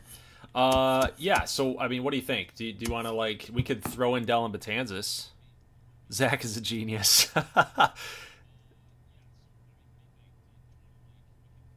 I kind of like this. Like, so we've also now we added a little bit of cash, though. We added a little bit of cash, so we're getting rid of Uleman. He hasn't worked out, man. He just has not worked out. 5-1, man. 5-1. Yes, do it. Yep, we're going to do it. So Yarbrough and Betances. Whoo! I'm feeling it. Look at this. Casey Mize, Yarbrough, Skubal, Urania, Castillo, and then Dellin Betances down here. Ooh, baby. Ooh, baby. What's our 40-man looking like? We're at 34, right? 34 and 36. So actually, we're down. We're down a couple people on our 40-man. So we can actually call some people up to our MLB roster, right? No, we can't. We're at 26 and 26. Derp. But we're at 34, 36, my bad, 36. 36 on our 40-man roster. So, and I know that before September hits that we've got to make our declarations there.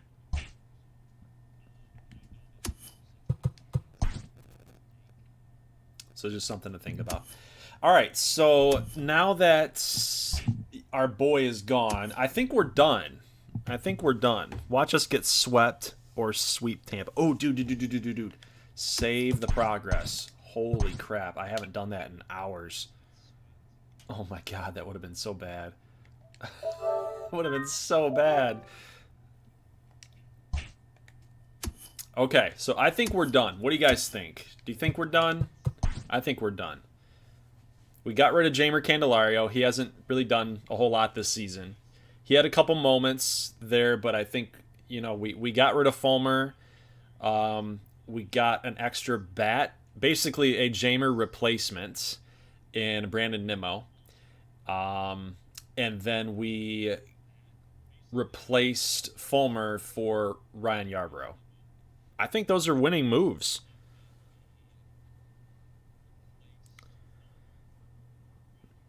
Zach, you better not sim the playoff games against Tampa. Dude, that would take forever if I had to play those tonight. Like, where are we at right now with time? Been simming for an hour and a half? That's not bad. That's not bad. Okay, I want to see where we're at with like, stamina and stuff here. Because I don't want to throw a guy out there if he sucks. If his stamina is just bad. So, I'm not playing this game. I just want to see kind of where we're at. So, Yarbrough is not going to be ready. So I'm going to swap Yarbrough for Skubal in the rotation. That should kind of help him and get him ready. So we'll just save that up. And we are good to sim. I think we're done.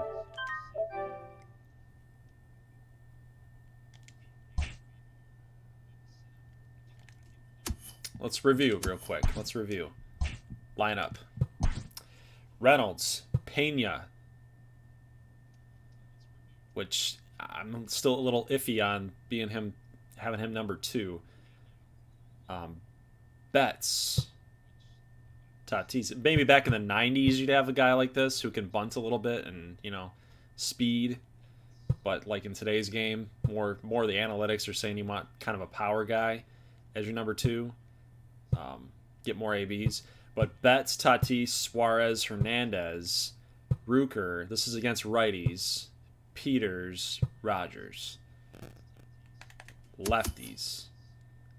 Reynolds, Pena, Betts. I thought we wanted Nimmo as the number 2. That's what we wanted.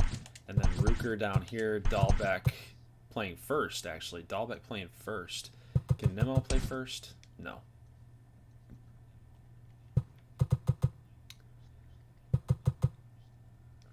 Did Oscar play first? No. First base has been kind of like, in recent years, first base has been kind of used as like the position that they can teach you. They can teach anybody how to play first, basically. But look at our against lefties. Look at the righties down here. Oh my God, it's crazy. But okay, I think we're done. I think we're fine. I think our pitching staff is better. I think our rotation and our bullpen got improved for sure. We got rid of the people that were kind of anchoring us down, and we upgraded where we needed to. So let's go ahead and sim. So we won 15-0. We did that. You and me, guys. You and me. We did that. 15-0. Woo! Take a look at this game. My God, after the trades went through, Reynolds 3 for 4, 3 ribbies. Hernandez, Nimmo, look at Nimmo, 3 walks. Dude, that 406 OBP that he had at the deadline, oh my God. He went 2 for 2 with 2 runs scored. He must have hit like, we'll see. Did he hit 2 solo home runs?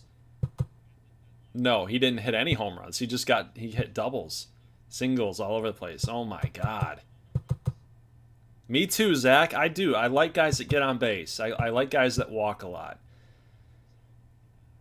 Reynolds and Hernandez hit the homers. Rucker had 2 doubles. Rogers had a double there. My God. Rucker was batting 9th today. I hate when the freaking CPU does that. We did not have him batting 9th. Not that I knew about, but who was starting that game, by the way? Was that David Hernandez? Or David Castillo, sorry. Castillo went 9 innings, boys.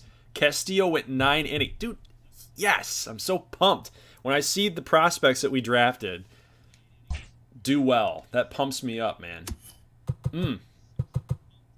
All right, you guys ready for this? It's crunch time, baby. August 2025, and then we got 1 more month left. Ready? Let's do it. Let's do it. Get some wins there. San Francisco, get some wins. Texas, we get a series W. We sweep. And then look at the wins just piling up, baby. Look at these wins. Look at these wins right now. Oh my God, and we took it to Houston. We took it to Houston, man. Look at these huge wins, dude. 7-6, 7-6. Ooh.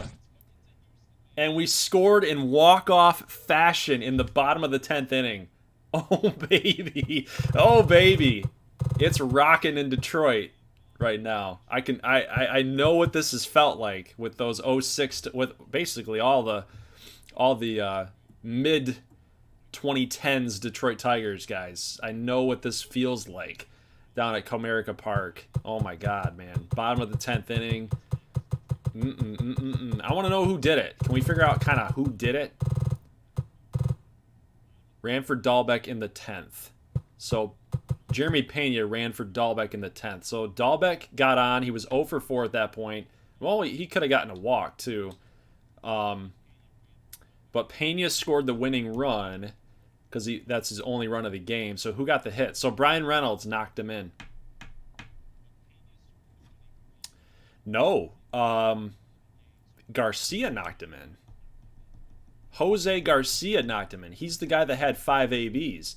So Reynolds must have had a hit earlier in the game, and then he got out. So Garcia had the 5 ABs. Well, that's not true either, because look at he had 0 walks. Betts was up 5 times. Tatis was up 5 times.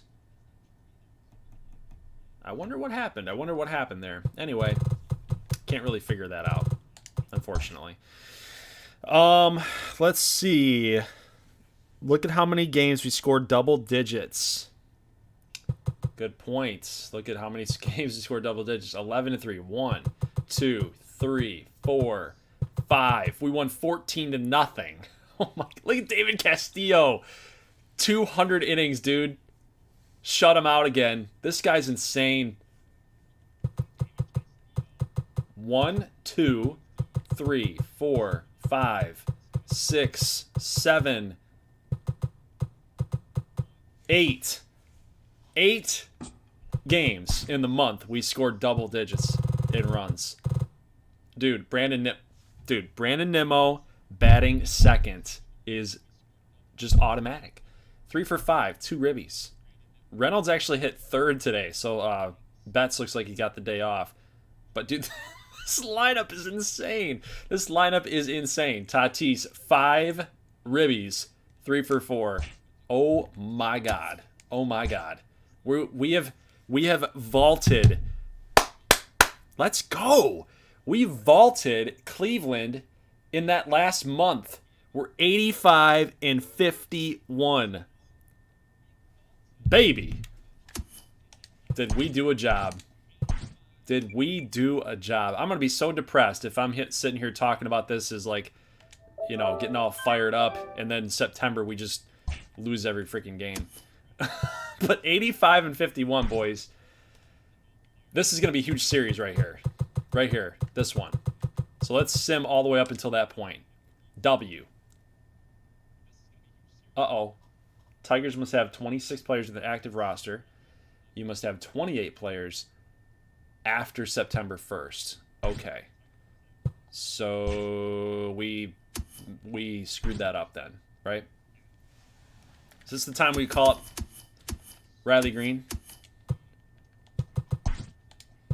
Yeah, baby. Now Riley Green's up, baby. I'm going to leave the next guy to you. Do you want to call up Carlos Santos for the power? Look at that power, baby. He'd be a bench bat. 78-81. Or do you want to call up Thomas Pannone? Maybe Jonah Monroe. Maybe he gets the call up, guys, because he does have some pretty good walks per 9. What is your call? Do we want to throw in Joe Ross?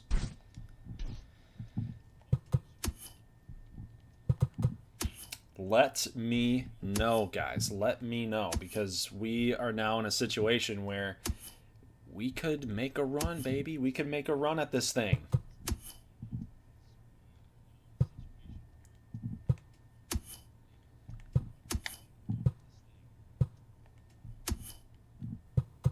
I think it's just really between those 3 players, honestly. It's either Santos for the power as a bench bat, and then the lefty, Pannone, or Joe Ross or Monroe. I feel like those are the 4 guys that we have options for.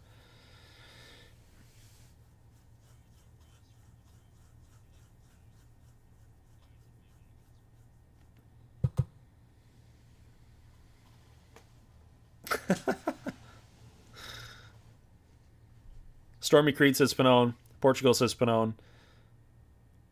Zach says Pannone. J-Rock says Pannone. Looks like Pannone's the guy. All right, cool. Let's do that. And then he needs to be on the 40-man. Are we at 40? We're at 34-36, so we can get him on there. Add to the 40, and then move to the Major League team, and there you go. Okay. Look at the pitching staff now, guys. Look at the pitching staff now. Because they've got good defense behind them, and because they are now having the offense behind them. They're winning games, and the game says, oh, they're on a hot streak. Yarborough's going nuts. 2.68, 1.13. Scubal's pitching better. Urania's doing well, 3.93, and then Castillo's just doing his thing, man. Doing his thing. Oh my God, I'm so excited. I'm so excited right now. Dylan Betances. Rogers only 22 innings pitched though. That's got to get higher up, man. In my opinion, 22 innings. Look at these other guys. Middleton 49. I guess that's natural, right? Middle relief, long relief. You're gonna pitch more. Oh yeah. I want to see the standings and see how good we're actually doing compared to the rest of the league. But dude, I'm pumped up. I am pumped up. 86 and 51. Astros are 89. Angels are 88. Rays are 97 and 41. Oh my god. Oh my god. Okay. All right, you guys ready? You guys freaking ready to do this? Remember, those of you guys that have stuck around here until the very end of tonight's stream, so we're not stopping until we win a World Series. We're not stopping until we win a World Series. If all you 22 stick around to the end of the series tonight, you guys will be able to have a custom player in next year's, in MLB 21's draft class. That much I could promise you. So I will ask for you guys to email me that are here, and of course put them in the comment section as well, that you are here, because I probably will get people that'll straggle in after this is long and done, after it's posted, and say that they were there and they weren't. So okay, let's do this thing. Let's get all the way up to Minnesota. And what did I tell you? So we're starting to lose games. But we're starting to win a couple, right? I mean, it's not looking too good. We got what? 2, 4, 5, 3. We're 5-5 right now in September. We're 3 games ahead of Cleveland. It's going to come down to this Cleveland series, guys. We sweep Minnesota. I feel like this was a walk-off. Nope. But 12-10, we sweep Minnesota. That was a huge W for us. 93 and 56. We're 5 games ahead of Cleveland. We can't lose all 3 of these. Loss, win, win, win. We won the series against Cleveland. Let's go. Let's go. 95 wins. KC, we got 4 games. 97 wins. We're going into the postseason cold, guys. Not okay. We're 2 games up on Cleveland. Don't do this to me again. God dang it. Don't do this to me again. Last season we were 96 and 66, and we had to play in a 1-game playoff. Ugh. Don't do this to me again. Don't you freaking dare. Don't you freaking dare. I swear to God. I swear to God. I swear to God. Why does this game hate me? Why does this game hate me? Oh, we're in the playoffs. We clinched. But the Indians, dude. Look at the... Okay. God dang it. So I guess, I mean, we're in. We're in no matter what. It's just a matter of, are we going to be a division winner, or are we going to be a wild card team again? Oh, God. We got 3 games left. Win. That should do it. So Cleveland should be eliminated then. Man, that was scary. That was scary. So Cleveland is eliminated from division champion contention, and they've made the wild card. So we are going to finish the 2025 regular season with triple-digit wins. Yes! Yes! You, me, we did this. 100 wins. 100 wins, guys. 162. Before we go into the postseason, the first person to tell me the year, ready? You guys ready for this? The contest. Ready? We're doing a little contest now. Pop quiz type of contest. Tell me the first ever year the Detroit Tigers have won triple-digit games in their franchise history. Go. Go.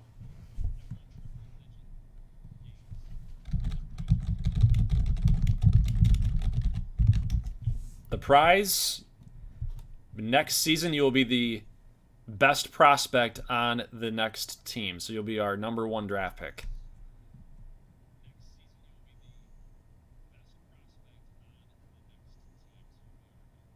The first season. The first season.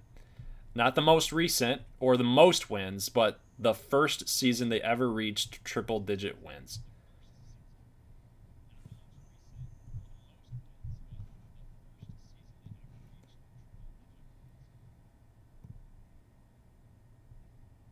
The first season ever that they reached triple digit wins.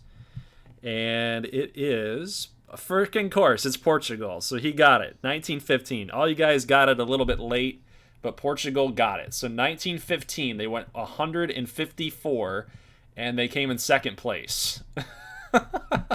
They came in second place at 154. So that kind of sounds familiar. So, Port, you have a prospect guaranteed as our number one draft pick for next season's MLB The Show 21 franchise. So congratulations there. So you can get your player renamed. He'll probably be like a 75 overall. He'll have like 90 plus potential. He'll be a good player, right? All right. So congrats to Port. And no, Juan says he cheated. He always freaking wins, man. He's got like the fastest computer ever, and he's out in Australia, of course, no less. Watching an American stream. So you tell me how that works. He's VPNing or something to get faster internet or something. I don't know.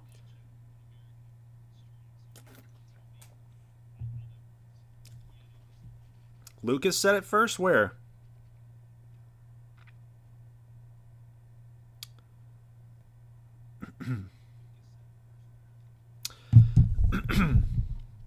No, go to 1:11 a.m.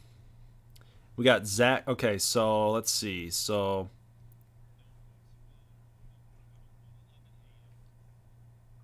no, you got to go. You got to go a little further. You got to go a little higher.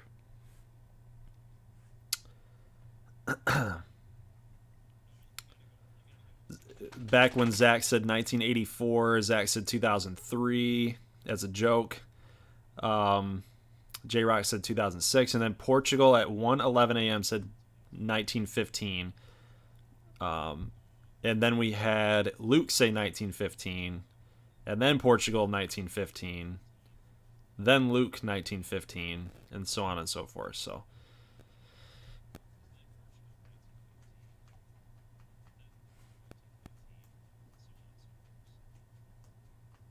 okay, so I'm glad we just got that cleared up. I had to get that cleared up because then everybody would be on focused on that all night.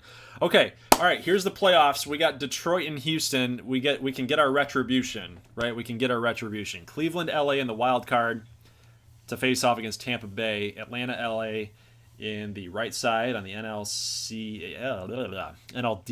and then Arizona, Chicago. So let's go ahead and advance. And we're going to set this up. Pitching rotation. I think I want Yarbrough going first. He had a 2.7 ERA. He went 14-7 all season long. And then we'll have Mize go second, and then Scooble third. Because here's the deal. I want to see what Houston has going for him as far as righties go. So Altuve, 97 contact against lefties. Bregman, 99, 94.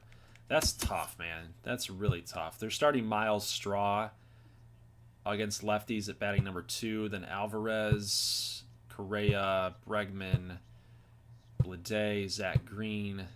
So, I mean, outside of Altuve, Alvarez, Correa, Bregman, I mean, those guys are obviously really good. You're not going to get by them anyway, especially against righties anyway. The majority of the lineup does not hit lefties very well. I'm anxious to hear what you guys have to say about that. Would you go with Yarbrough number 1?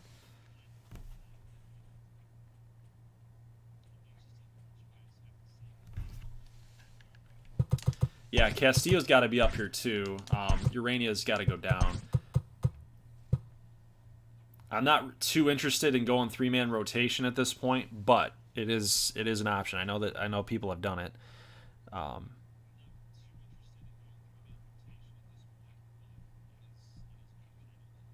I'm gonna make a mean player. Of course you would. Make Castillo the number 1, Zach says. Dang. I think Yarbrough deserves it. Castillo over Mize. If I had my way, I'd go Yarbrough, Castillo, Skubal, Mize. So he really doesn't like Mize. Really doesn't like Mize. But look at the walks per 9. Remember what FG was saying? 96. I'll give it to you. I'll give it to you. All right, Yarbrough, Castillo, Mize. Lineups. We're gonna stick with the same lineup that's gotten us this far. We're gonna stick with the same lineup that's gotten us this far. We're getting Syndergaard first off.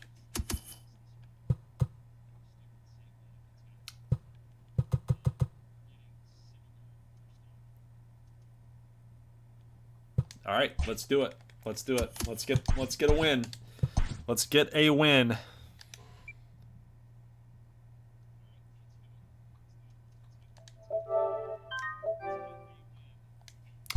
We got 3 games to do it. 3 games to do it.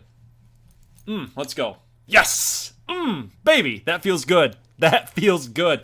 4-1. Yarbrough went 7 1/3. Woo! Pena went 2 for 4 there, too. Nice. Everybody in the lineup had a hit. Look at, like we said, guys. That's exactly like we said. Look. He held Correa to 0 for 4. He had held Bregman to 1 for 4. Blade, actually the guys that were supposed to do badly did well. 8 hits, 1 walk, 5 Ks. Yeah, that's a huge Game 1 victory right there. Oh, man. If I could get Yarbrough to start again, that would be great. Yarbrough, go back out there. Just do it, dude. Do it. Do it for us. All right, Castillo against Jose Urquidy. Urquidy. Dang it. Yes. Okay, cool. That took some guts there, though. 8 1/3 over McCullers. So Casey Mize got it done. Now we go with Skubal here against Forrest Whitley. Skubal against Forrest Whitley. If we could take out the Astros, that would be absolutely huge. I mean, obviously, the goal here is to win the freaking series, but I'm a little skeptical of Skubal here. I'm a little skeptical of Skubal. We're at home. We're at home. We could get Yarbrough on 3 days rest, I believe. We could get him out here to take the bump. Although that's the thing. Do you do that? Because then who do you start? Who do you start in the game that matters the most, right?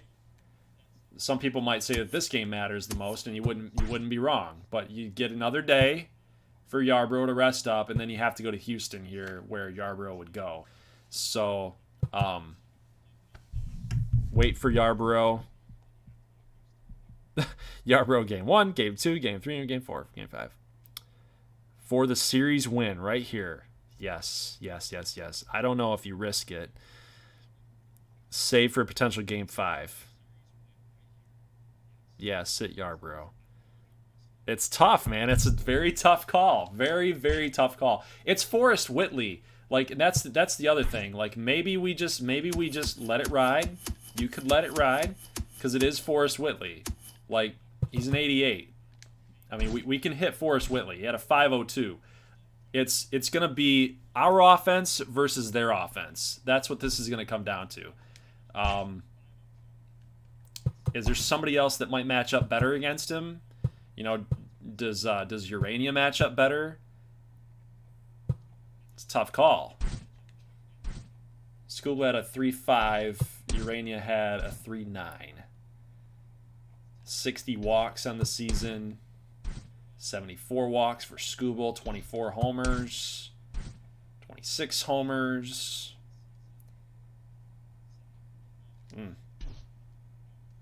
I think you go Skubal. I think you go Skubal. In real life, you probably go with Skubal. Skubal's going to get you the W. Watch you lose out. Don't you dare say that. Scooble's going to get us the dub. No! Our offense against their offense. We didn't do it. We didn't get it done. So here we go. Here we go. It's game time. It's game time. It's an elimination game. And we're playing this damn thing.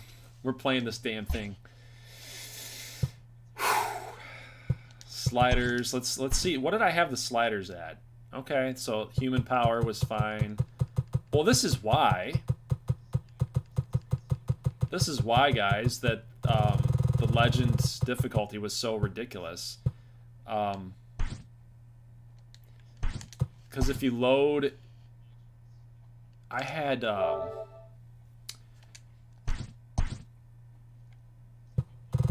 Mike Lowe's sliders.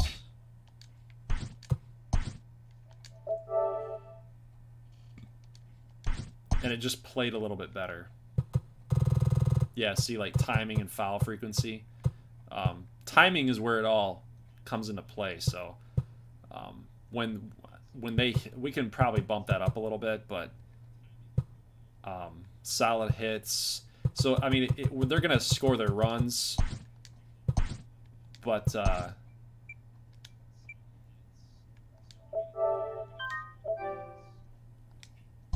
at least it's not like ridiculous that we're gonna just hit home run after home run after home run. Okay, here we go. Are you guys ready for this? Are you guys ready for this? You guys ready for this? I just want to see. I just want to see. Are you ready?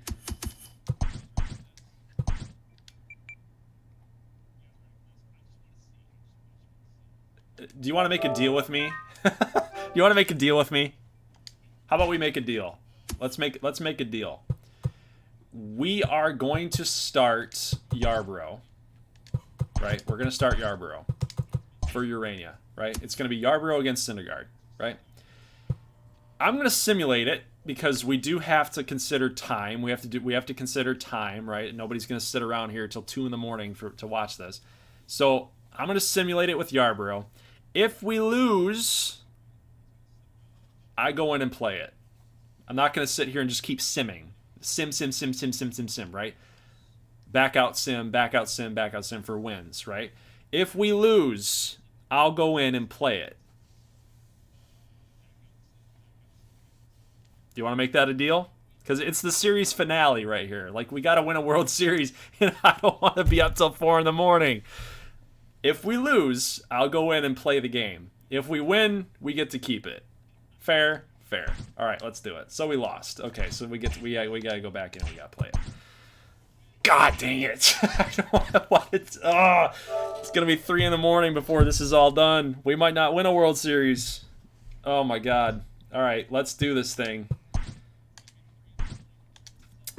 Let's do it. How's the volume, by the way? You guys let me know on the volume.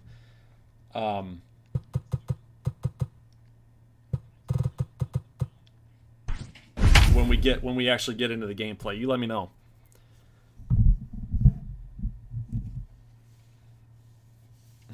I will gladly wait until 4 in the morning. I'm glad I did this on a Friday. Like, originally we had it on Thursday. It was scheduled for Thursday. Played a couple of innings and then Super Sim. That's not a bad idea.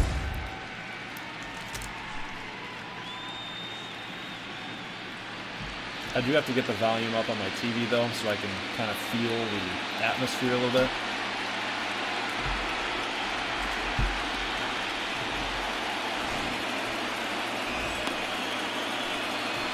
Winner take all. Here we go. It's been a minute. Maybe like a month. You said it as loud as this crowd. As loud as that. Okay, we're gonna move it down here. How's that? Is that better? Is that better?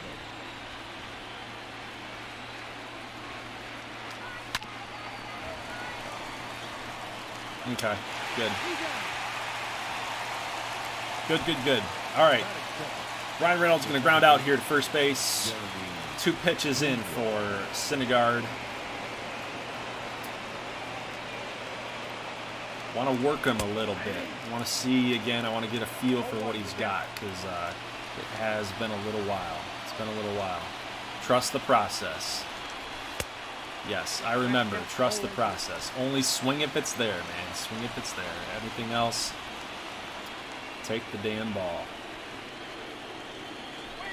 There you go. There you go. All right, we're back at it. We're back in this thing, baby. 1-2 count. Watch for the deuce.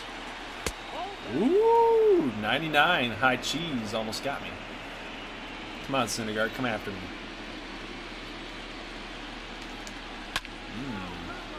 That would have been a strike 3 call on the corner, on the black. Watch the off speed here. Ooh, that's a base knock. No! God, here we go again. That was a good knock, man. That was a good hit. Like, good contact. But Correa is just good. Correa is just good. Ooh, Mookie. I think that was going to be a good one, man. That was going to be a good one.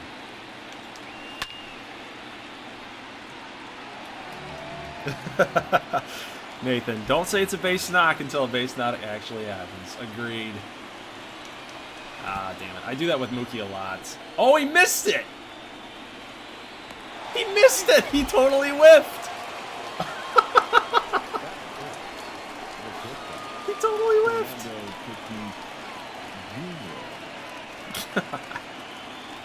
Alright, cool. Oh, I get to hit with Fernando Tatis Jr., man. I have not been able to do this.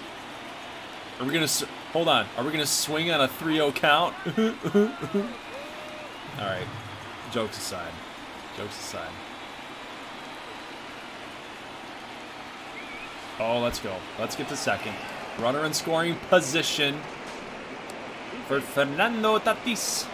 Fernando Tatis. Here we go. Fernando. Come on. Ah, F it. F that. 1-0 count. I mean, just take it. Just take it. You didn't have to swing at that. I did not have to swing at that. That just got a little eager. That's all that was. Get a little eager. Want to make too many things happen.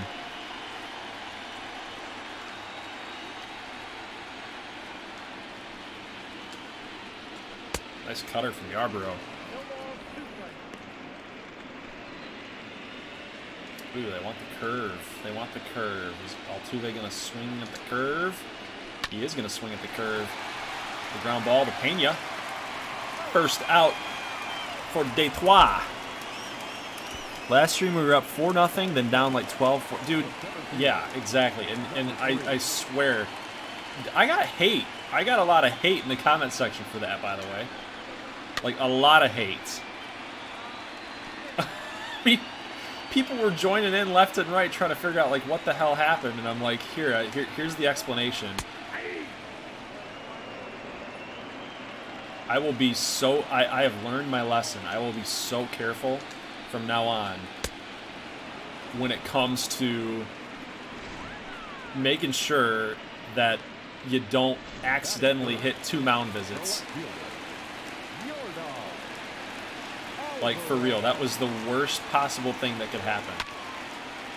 The worst possible thing.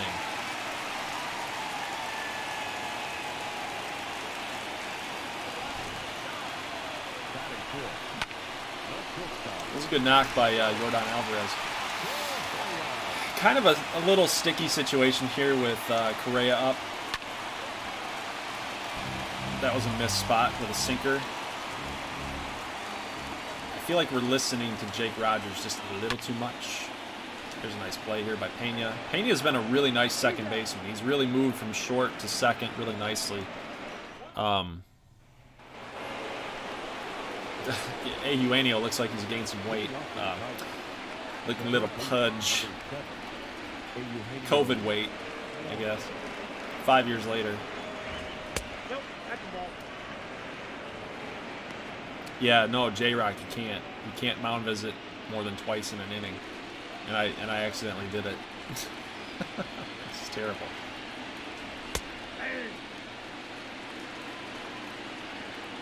And the fact that I didn't have anybody warm, because who mound visits twice in an inning? That really, like, totally screwed us up. I got under it. Way under it.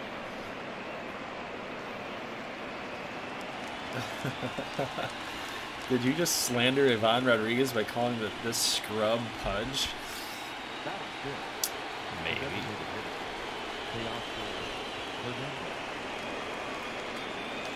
Oh, damn it. It was right there. Dude, I get in trouble with that way too much. Like, when I'm starting to get back into the flow of the game again, like, I just, like, jab. I have a tendency to, like, jab the left stick. When literally all you need is just, like, a little flick. Like, that, like, just give it a little nudge towards where you think. You don't have to be, like, jabby at it. But I will get there. I've hit some home runs in my time, so we'll get there. We'll get there. All right, yeah, this feels more challenging, and it feels like normal. It feels normal, like you can actually hang. There were times where I'd be pitching guys like I'd be making the best pitch that I could, and yet a nice catch by Reynolds, by the way. That last game, it felt like everything that, I mean, I was making really good pitches, and yet they would still hit it out. And it knocked all my my pitching difficulty down to veteran. So we might actually stand a chance in this game. We might actually stand a chance.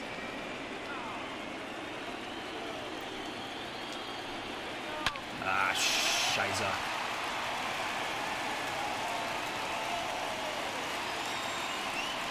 Nimmo is not in the lineup. He actually hits lefties a little bit better. We'll find a way to get him in, though. I promise you that. We'll find a way to get him in. It's always fun to play with your new toys. Double play ball. Here we go. Nice. Tatis, Stepena, to Rooker. Double play.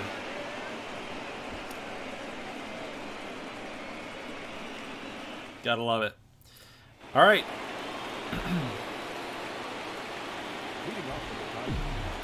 DJ Peters, number 70. He's been rocking number 70 since he came up here. So, all right, DJ.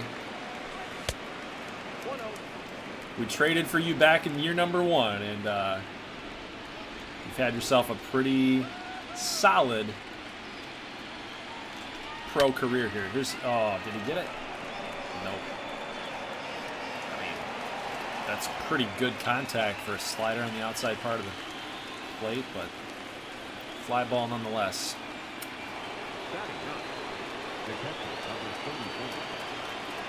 We're getting a little anxious, though. We're getting a little anxious.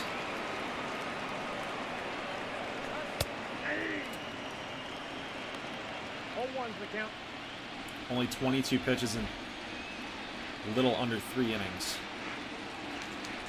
And then I'm swinging at that junk. I gotta be smarter than that. We're just swinging at junk. We're taking good stuff and we're swinging at junk. The count is 1 and 2.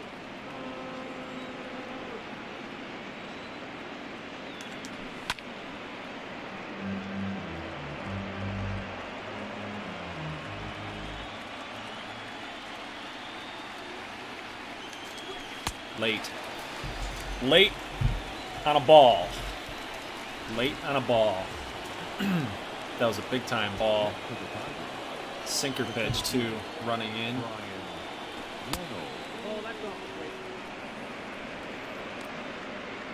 We're gonna get there, guys. I promise. We're gonna get there.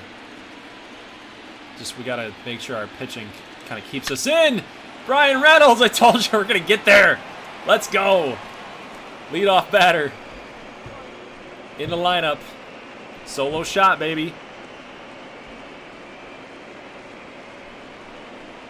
What, Zach, what was that? Zach? Zach? Where's Zach at? Where is he? Where's Zach? I'm calling you out. I'm calling you out, boy. Where are you?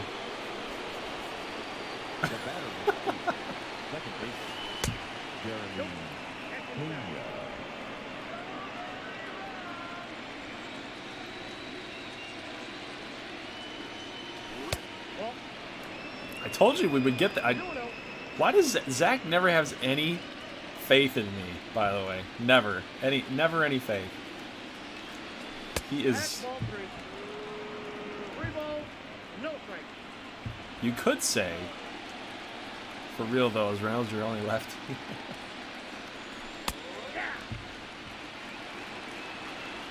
We're all right.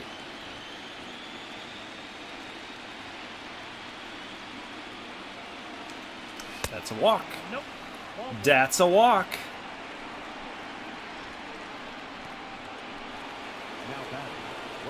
If you really want to know, yes, he is. And we only have one lefty on the bench, and that's Brandon Nimmo. So, there you go. But yes, realistically, you would do that for sure. So I understand the complaint there. I get it. I understand it. That would be what would happen. Nimmo would probably be in the starting lineup.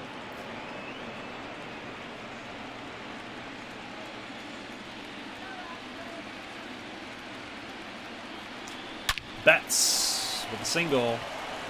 Perfect, perfect.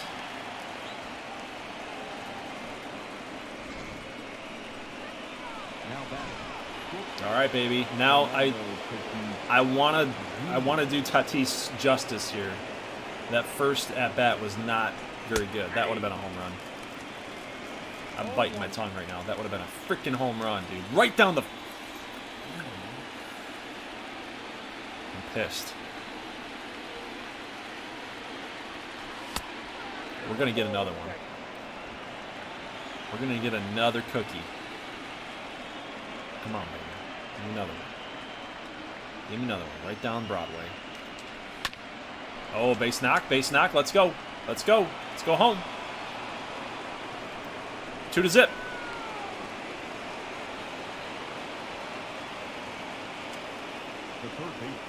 No lead is safe, though.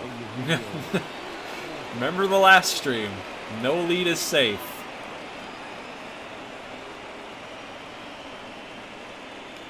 Oh, Dougie. Dougie, dude. I wasn't even aimed there. I was like aimed upper left. Like, I wasn't even aimed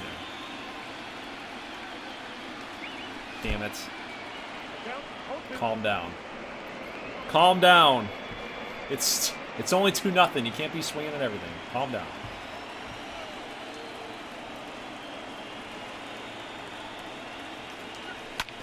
Ooh, that was close.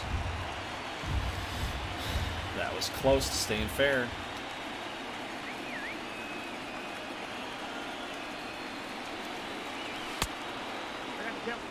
It's a nice idea. It's a nice idea by Syndergaard, trying to get me either chase up high or shooting for that outside corner. Nice, trying to do it again. Let's advance. Let's advance. You're gonna be up. You're gonna be up.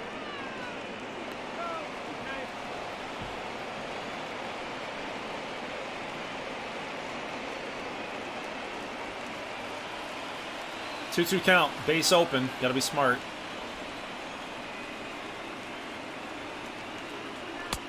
Oh my God.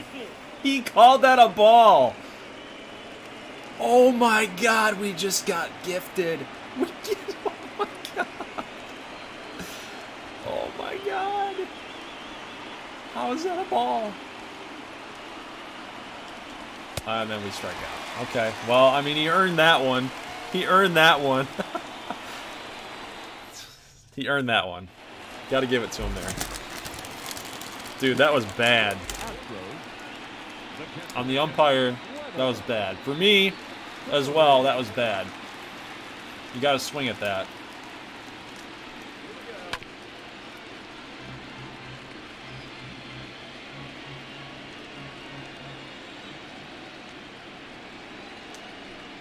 Ah, shit. Get foul. Get foul. That's gone. That's gone.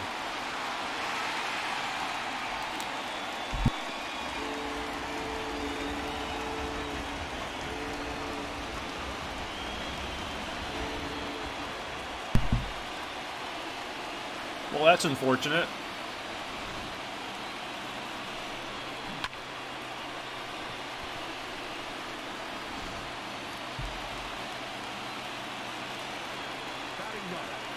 That's what I get for leaving a changeup right over the heart of the plate. Gotta hit your spots.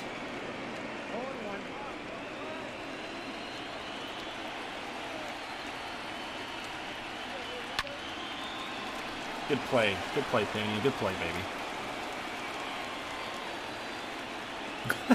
Zach. He's the worst, dude. Angel Hernandez is the worst umpire of all time. Holy crap. I feel like that guy is, like, in, like, betting circles or something. He's gotta be. He's gotta be. He's gotta be into some type of gambling or something, dude. Because there's no way. There's so many instances where it just starts feeling like Angel is up to something. It's just up to something, like. Really? Why is that called a strike? Why is that an out? That was a really close play. It could have gone either way, but you know, I don't know. Look at Tatis. Look at Tatis. He could just be that bad. Or that. I mean, maybe he's not into any type of betting. He could just be that bad. Joe West was pretty rough. Yeah, Joe West was pretty rough. All right, I mean, 2-1. We got to still keep the pressure on. Fourth inning, we're moving pretty good in this game. It's not taking forever here. I can't, dude. I gotta hang back on the slider though. I keep doing that. I never learn either. I never learn. Gotta hang back. You see it, it's slow coming out of the hand, you gotta wait. Have to wait. Pull that side.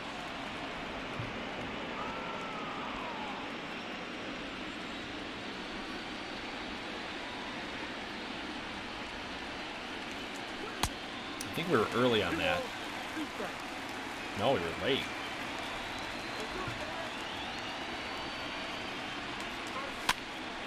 Get out. Get out.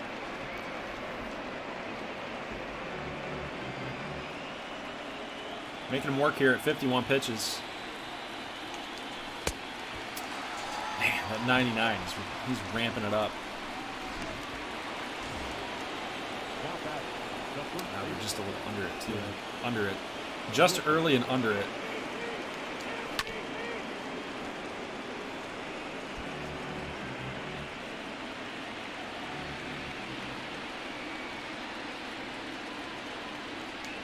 Ooh, that's nice. That's a good pitch. That's a good pitch. He hasn't busted out the curveball yet. That's the first time we've seen it. He's been doing sinker, fastball, slider. No curve yet. That was a good pitch. I don't know why I swung at that. To be totally honest with you, I have no idea why I swung at that. All right, DJ, let's go. Come on.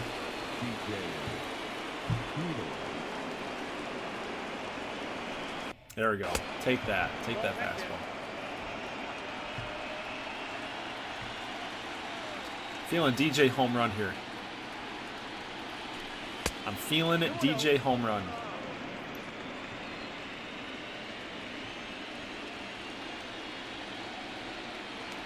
Ah. Ugh. Ugh. Come on, DJ. Home run. Damn it. This freaking Next count, 2 and 2. freaking slider.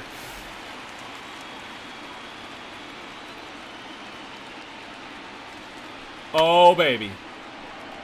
Nope, that's not out. There's no way. Nope. Dang it, just missed it. Just missed it.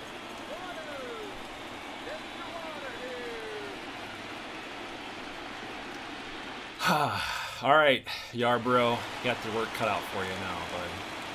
Leading off the Astros, no outfielder, Yordan That's a ball. Alvarez.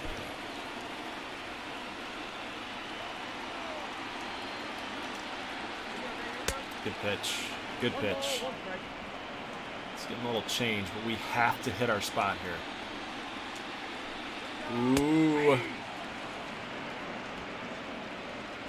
A cutter high and outside. That's interesting. Not going to get fooled there. That might be a purpose pitch. A setup. Change up outside. Nope. 3-2.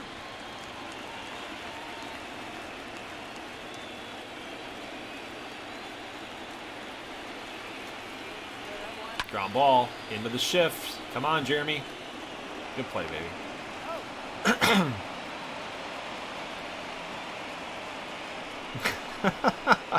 Mitch, always calling before you see it, LOL. Goldie, you got to call the home run after you hit it. That's how it works. Yeah. Well, freaking Babe Ruth called his shot. Why can't I call my shot virtually? Come on now.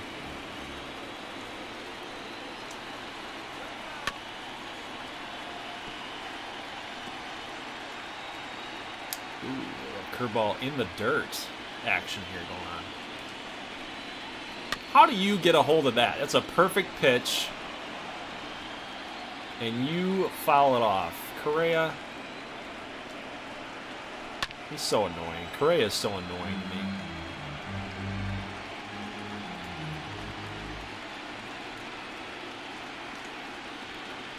God dang, this guy just does not want to get out.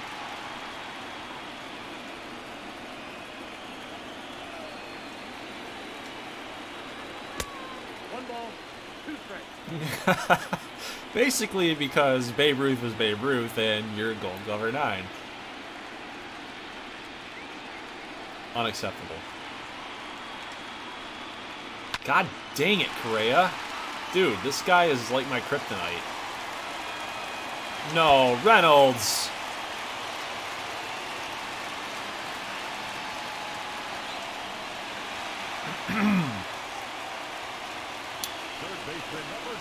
Uh-oh.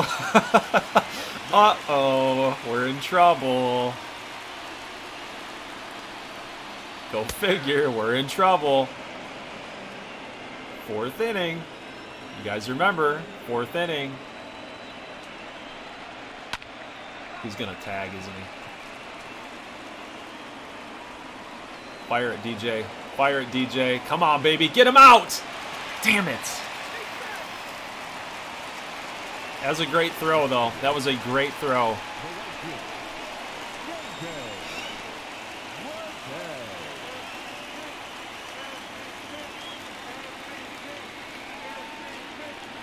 Maybe hitting the cut would have been the better idea, but...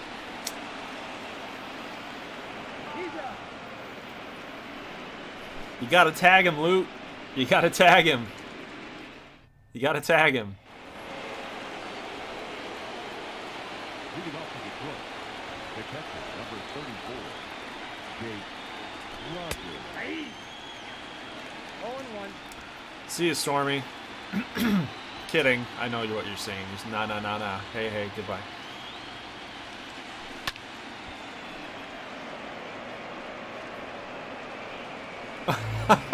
Luke, should have started in game 4. Yep, every decision in baseball is just micro-analyzed, man. 2 hours it's been. It feels like longer, honestly. If we're being honest, it feels like it's been longer than 2 hours.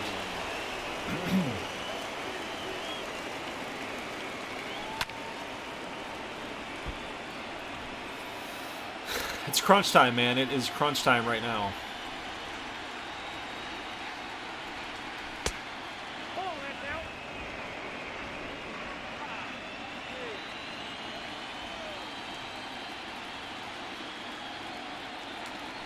I gotta get down. Dang, dude. Alright, I mean, hey, it's tie game, man, and it's been close. It's been close the whole way through, so. God damn it. Alright, Yarbo's going back out.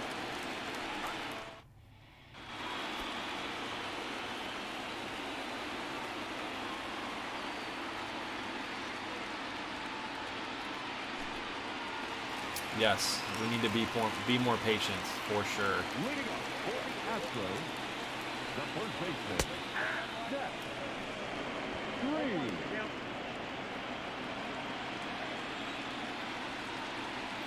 Definitely be more patient.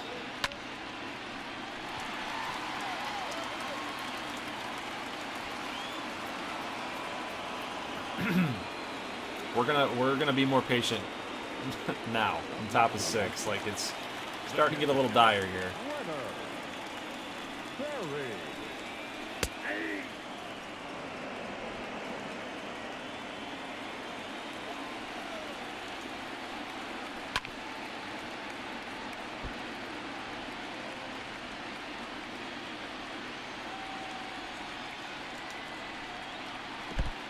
One ball, 2 strikes. I'm gonna give him the changeup again. This time I'm actually gonna hit the spot though. Nope. Damn, dude. All right, what's it called, Jake? Changeup outside, eh?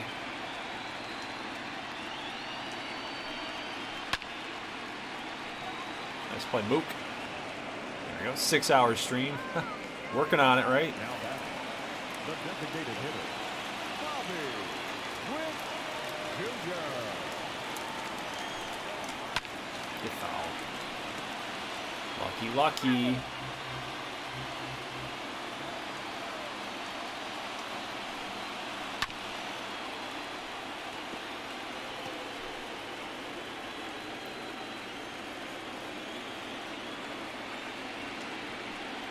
Come on, bro. Swing at that.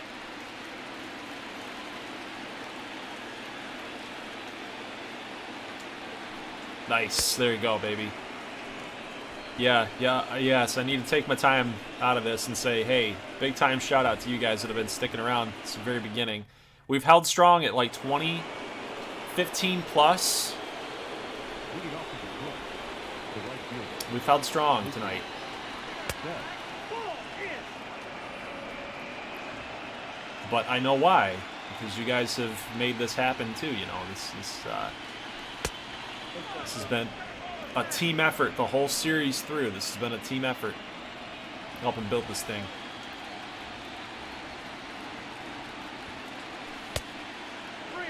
Do we swing on 3-0? I say no, but do we swing on 3-0? Just saying. That's down, ball four. Just saying. Now batting, the shortstop, Fernando Tatis Jr. Nope, ball 1. It's 4 straight balls. 5, actually. 5 straight balls.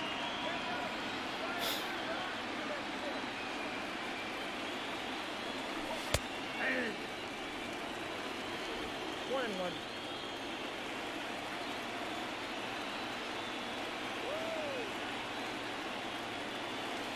Ooh. Ooh.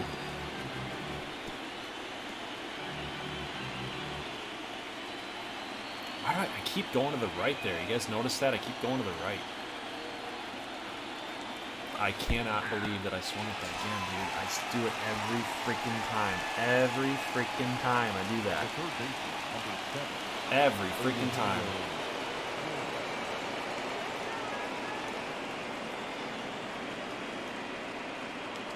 See, I almost did it again. Almost did it again.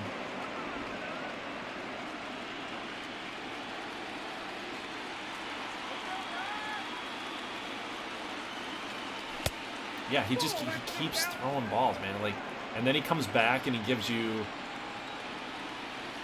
slider out, like right here. Probably like slider out. Nope, another ball. I got 3-0.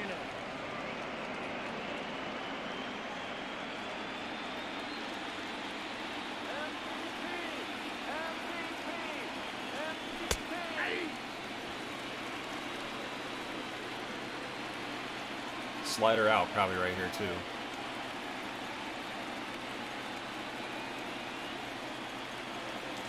Oh my God, it was right there. How'd we miss? Down.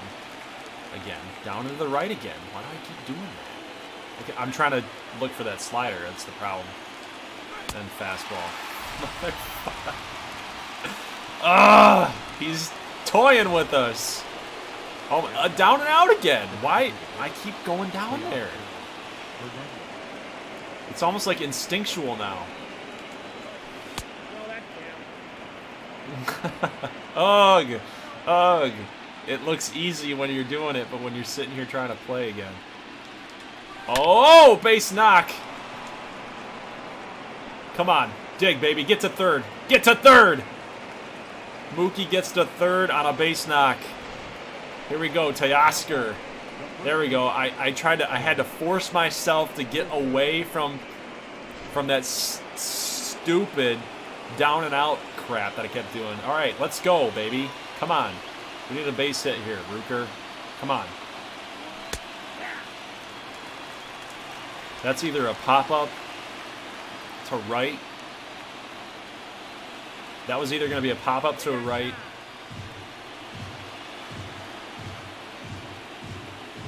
That's a tough pitch right there.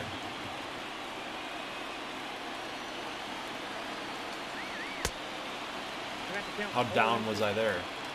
Totally down. 0-2 for Rooker.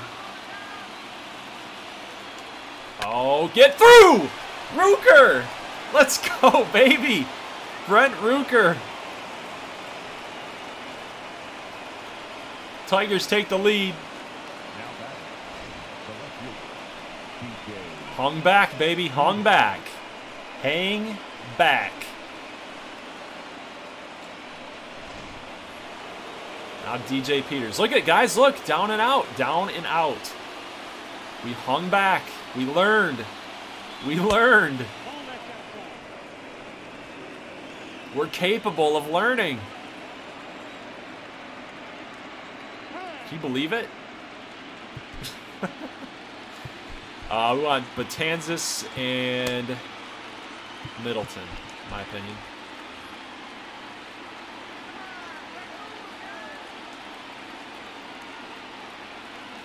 Oh my God, DJ, what the f... 1-1. Down and out again. I keep doing that. I don't feel like I'm doing it. I don't feel like it's in the same, literally the same spot. Ah, there's no ball. Oh, he bobbled it. He bobbled it. Ah, DJ's too slow. DJ's too slow. All right, guys. Woo. We've got Altuve, Straw, and Yordan Alvarez. It's very, very, very important that we get Altuve out right here. You do not want anybody on base with Alvarez up. Extremely important that we get both these guys out.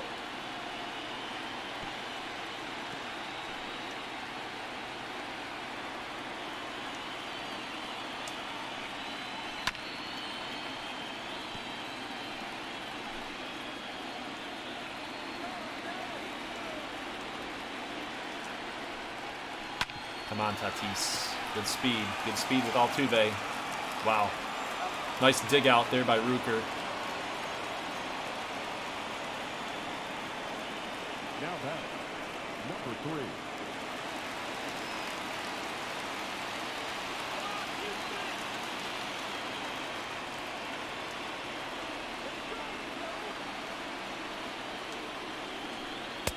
Ball, that's outside. I think this is dangerous right here. I feel like this is dangerous. Oof, okay. We got by.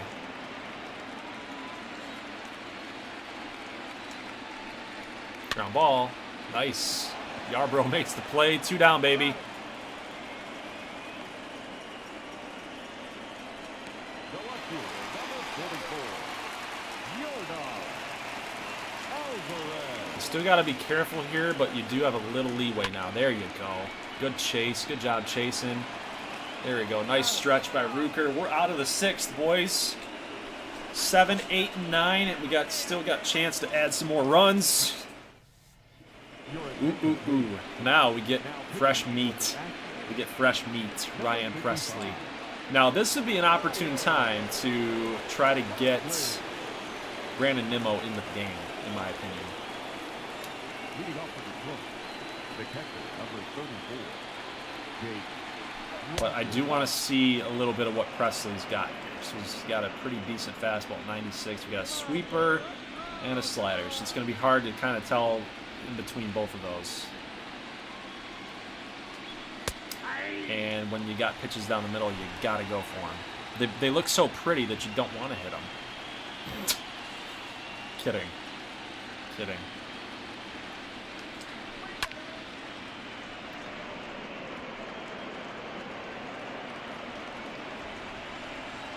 That fastball does come in pretty hot, though. Even at 96, it does. Those high and insides kind of give me trouble.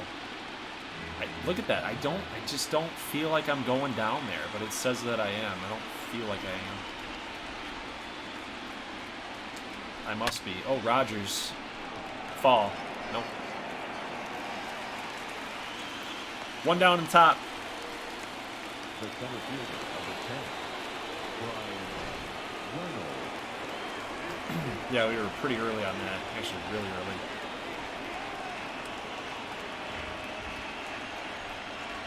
Ah, dude. Just a little bit off. I gotta be patient. I gotta be patient. We're just giving outs away right there. It's crucial innings right here. You gotta stay patient. The batter, number 8, second baseman, Jeremy Jr.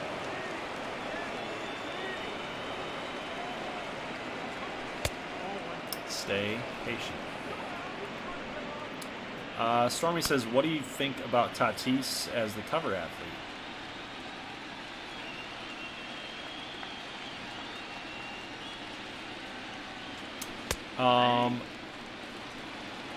I think it's the only choice.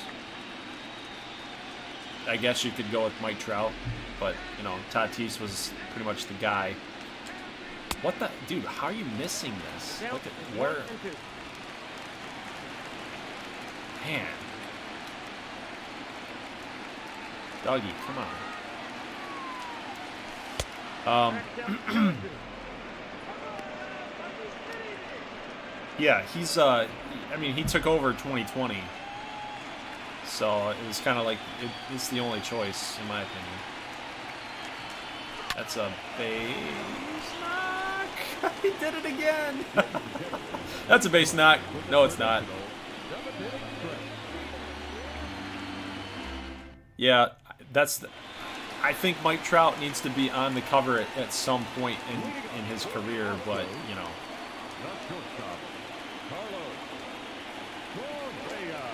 I think if Tatis wasn't the pick for this season, people would have been having a riot. Like, he stole 2020. The Padres were pretty good, you know, and he was the main reason why, so. Now back, the third baseman, Alex Woodman.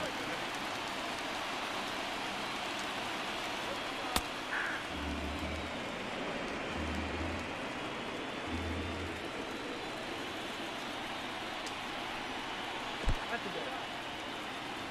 1-1. Oh, hey, Bregman. No trash cans got you looking goofy.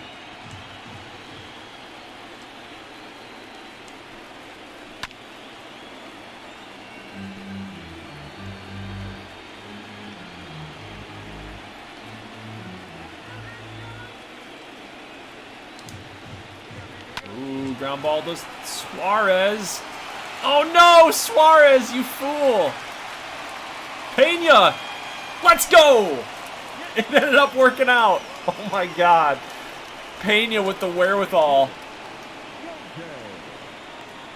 Nice job by Pena to hang in there, man, and make the off-balance throw too. What a play! Oh my God. That may have saved the entire momentum. That may have saved the season.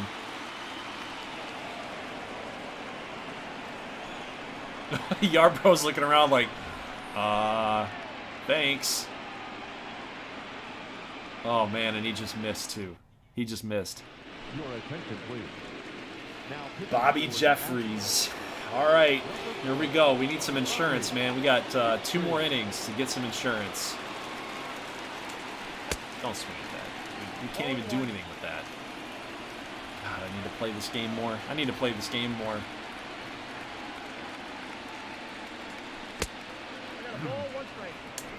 Okay, let's figure out what we got going on here. We need to get Jimenez up, and we need to get Taylor Rogers up. That's the big thing. We need lefty righty. They're both closers, so we need to utilize them.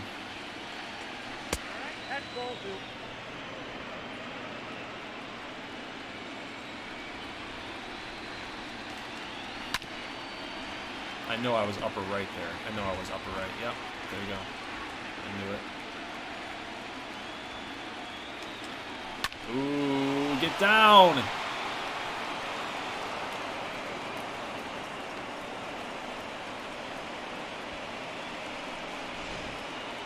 now back. The shortstop, Fernando Tatis Jr. Oh, damn it, dude. Freaking Doug.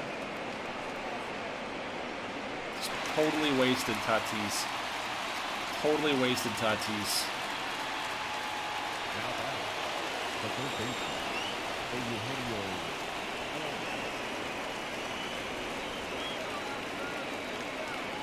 Ooh, that's slow. That is slow. I'm thinking this is fastball all the way. Totally slow.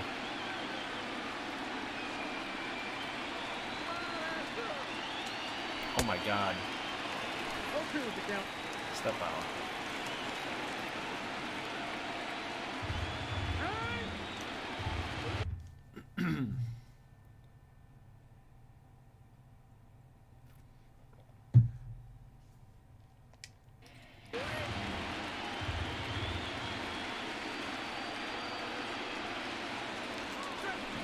Didn't help. Didn't help. It is just a thing, Zach. You remember, I can't hit with Suarez at all. Just because I do stupid stuff.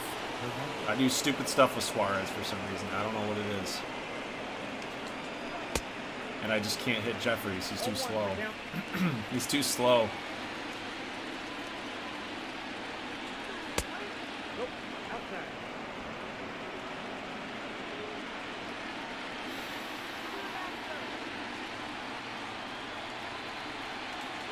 I almost went for that, by the way.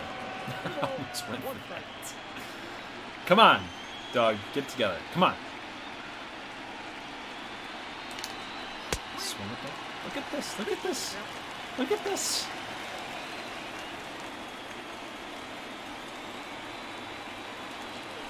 Oh, get the wall. Get the wall. Foul, you piece of crap. You piece of junk.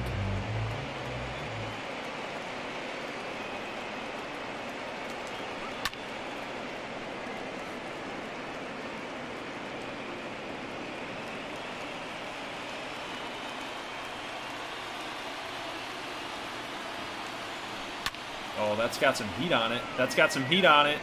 Let's go. Nope. It's a good play out in center, man, by Miles Straw. Dang. You know, Yarbrough's still got some energy left, so we're going to keep him out there. We're going to keep him out.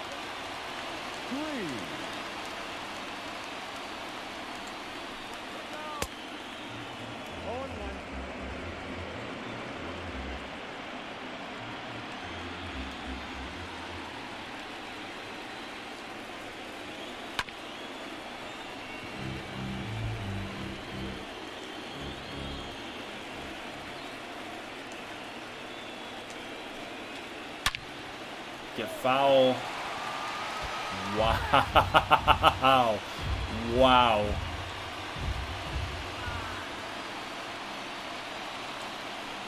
Nice.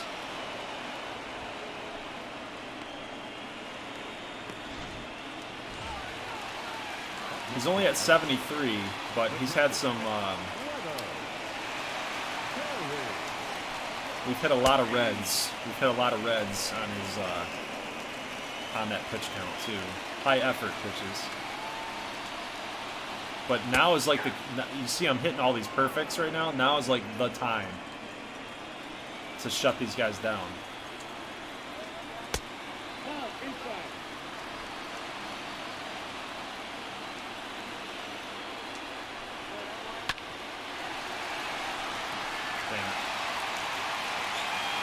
Okay, all right. I think it's time to let him go.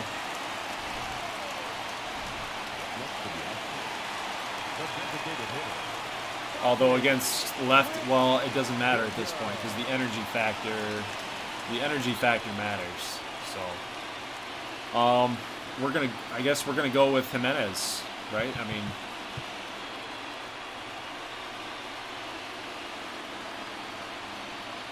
You basically could only use Rogers for one time. I think you got to go with Jimenez here, so.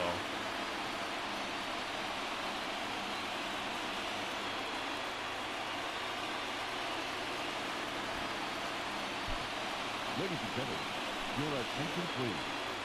Now pitching for the Tigers, number 77, Joe Jimenez. Oh, he was hanging on the fastball in. Oof. Challenge him again. Nice, nice. He's looking for it, though. No, he's not. He's way down low. A little higher. Ooh. You don't want it, huh?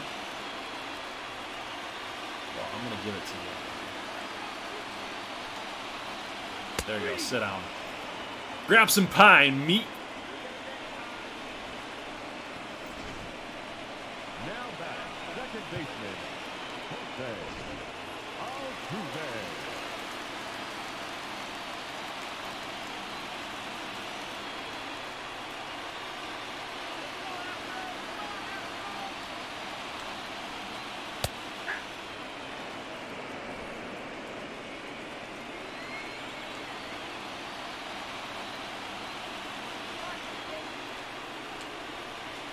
Ooh, I don't know. You called that a strike the last time.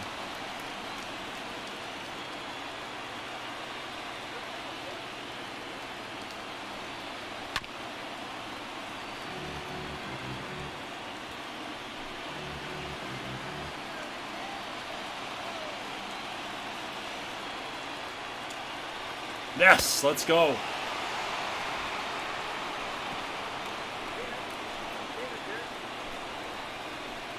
Job by Jimenez. He's got one more inning, though. One more inning. We need a run. That's not going to do it. See, there's pitches that I just like. There's pitches that I like, and that one was just like hanging in there, and I'm just like, I can do some damage. I can do some damage.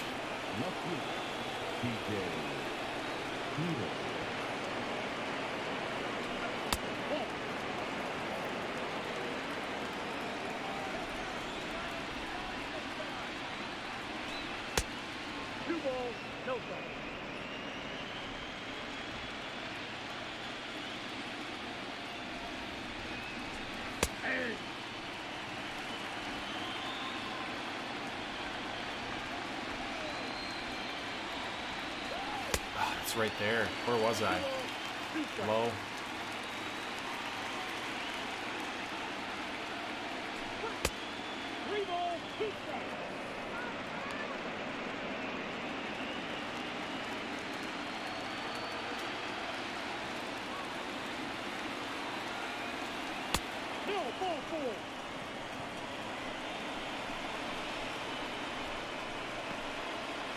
The catcher, number 34, Jake Rogers.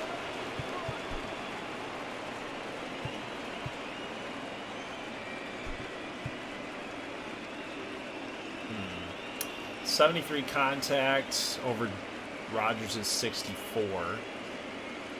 Power at 78 versus power 73. Yeah, the contact is just so much better.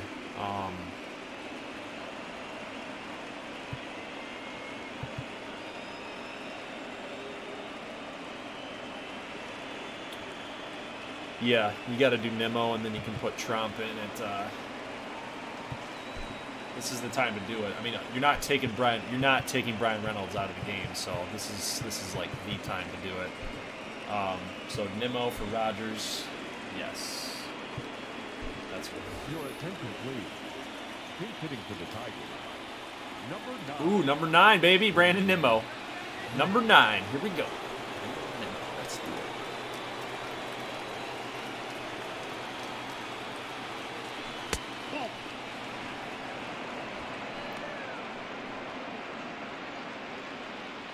Call that a ball again.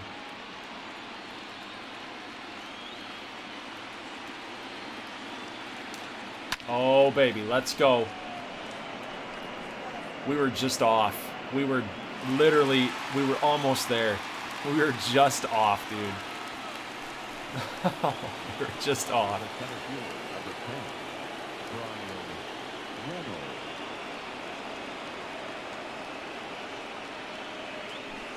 So close, man. Yeah, so close. It was just like a fraction of a little bit of a movement. That's all you needed.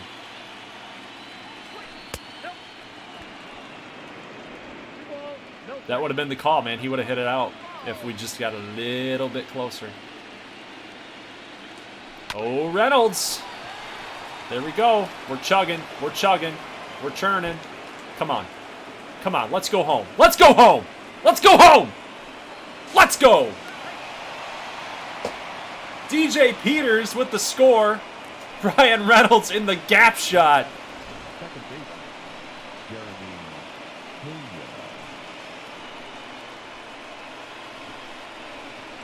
Tigers 4-2.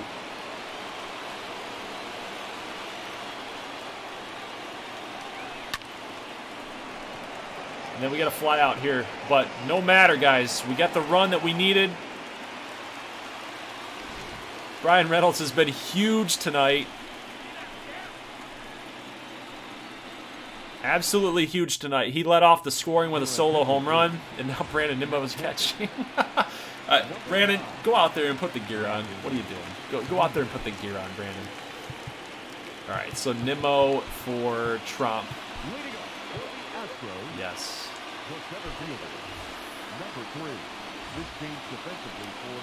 All right, so Joe Jimenez, you got to get it done now, baby. You got to get it done.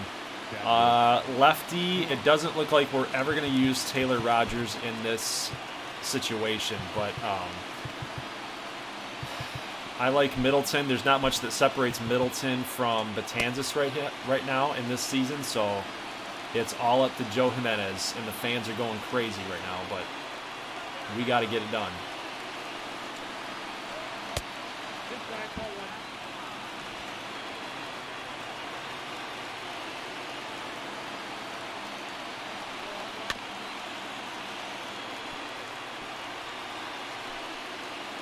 It's calling for the changeup again. I don't like this. I like the fastball better in this situation. Nope. Okay. All right. Trust Trump. Trust in Trump. Let's go. Let's go. Ryan Yarbrough, 7 1/3, 3 strikeouts, 2 runs. See, guys, it just plays a little bit better. It just plays a little bit better on higher difficulty. You're not striking out a ton of people, and the CPU's not just hitting bombs every day. Like, they're still going to get their hits, but it's not going to be just crazy crap. Oh, no, no, no, no, no. No, no, not again. Don't make this happen to me again. Oh, my God. No. No. The tying run comes to the plate, and it's Carlos Correa.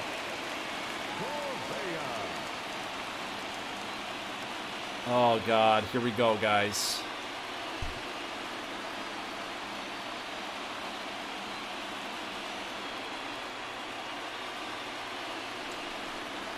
Oh, my God. That was so clutch. Please, please, Tatis. Oh. Now Alex Bregman comes to the plate.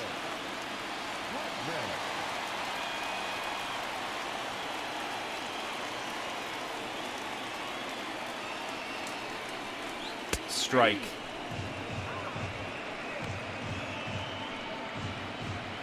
I think he's got to be thinking fastball, man. He's got to be thinking fastball at some point.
Next to the Astros, the right fielder, Yandel.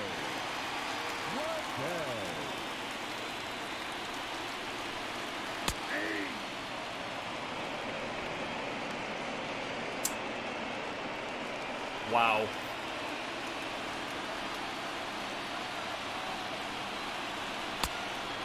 No ball, 2 strikes.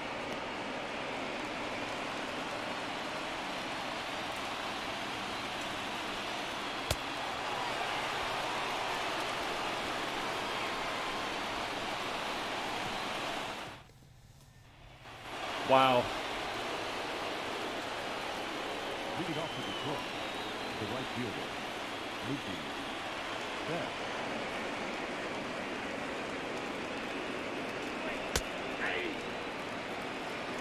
All ones the count.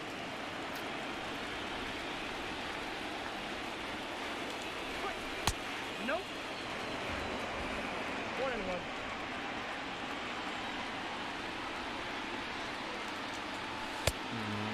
One ball, 2 strikes the count. Dude.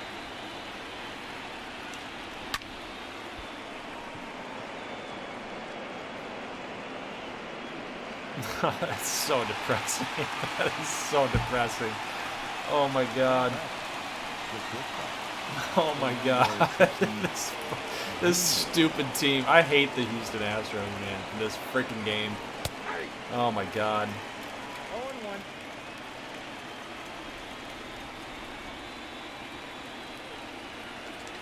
Ah, right in the shift. Come on. Dude.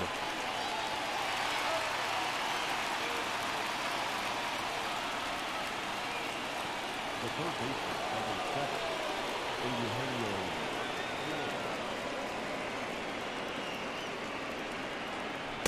Nope, that's the ball. Ball 1, no strikes. 2-0.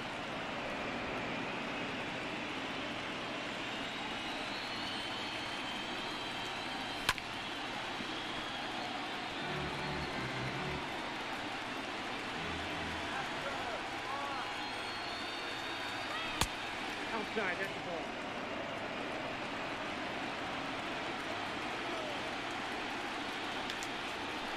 Are you freaking kidding me? Swing the freaking bat. Count full.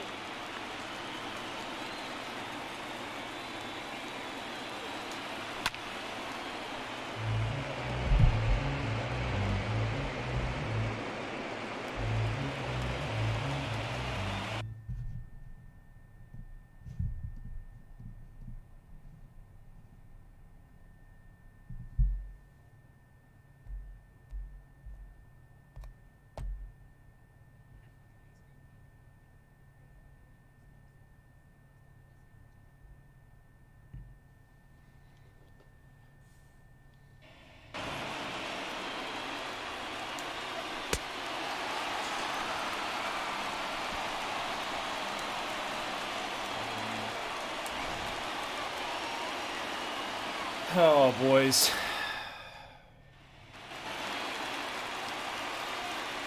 Leading off for the Astros, the first baseman, Jeff Green.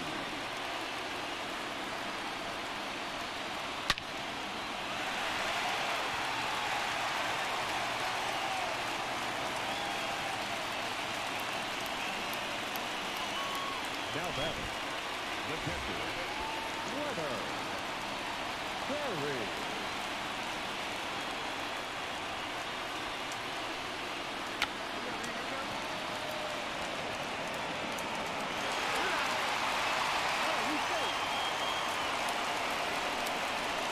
Now back, the designated hitter, Bobby Witt Jr.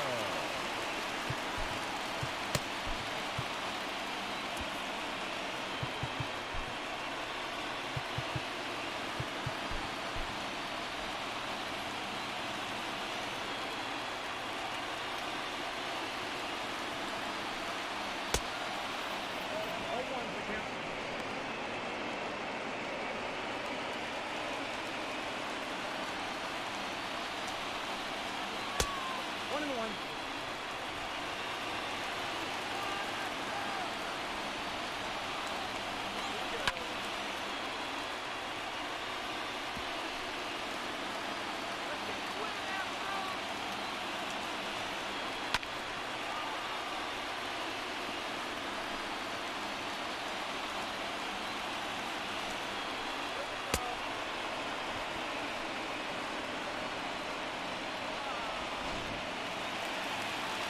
Now batting, the second baseman, Jose Altuve.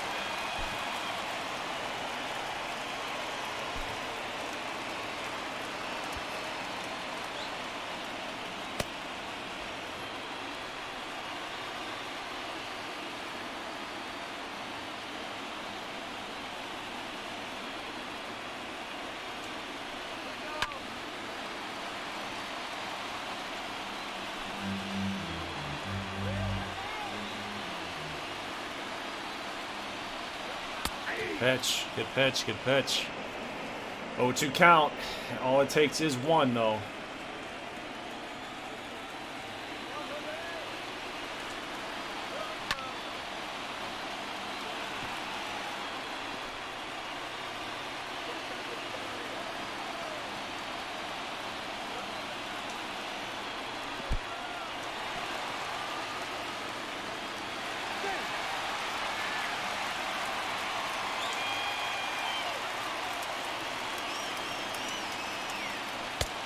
Next count, 2-2.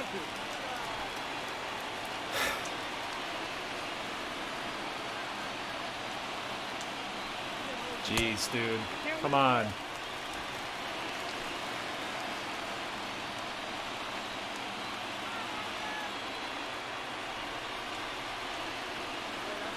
God, how did he get there?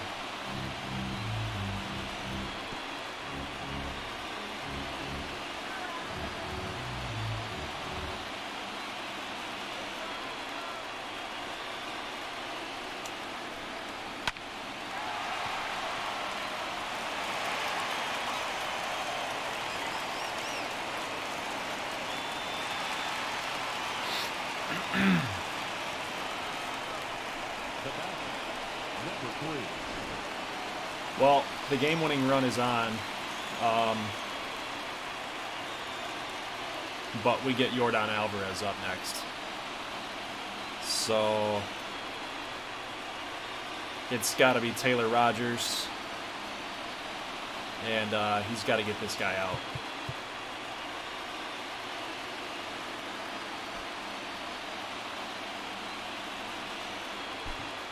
Ladies and gentlemen, your attention please. Now pitching for Detroit, number 55, Taylor I don't... Rogers. Dude. Such a tough spot. If you walk Miles Straw, you have to get Yordan Alvarez next. And I totally understand the...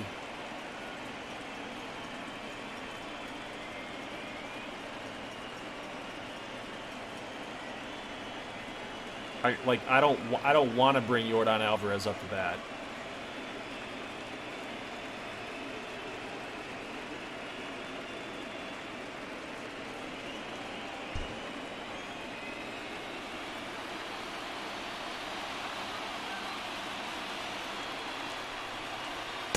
Oh, that's low.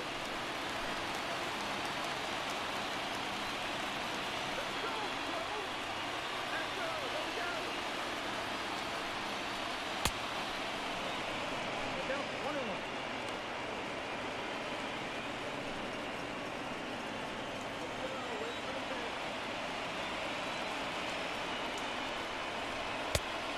Inside, ball 2.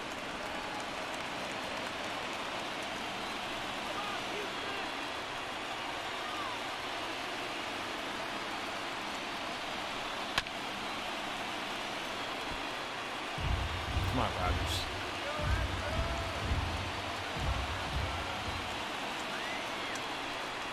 Yes! Come on, baby. Come on, Trump. Make that play.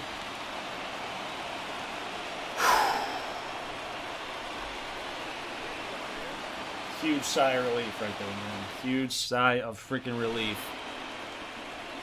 Your attention, please. This game for the Astros.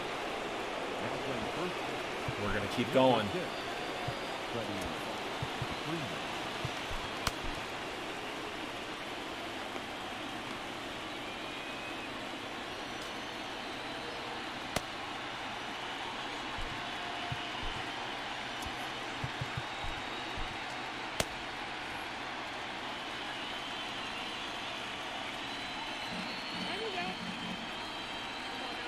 Slider, sinker, 4.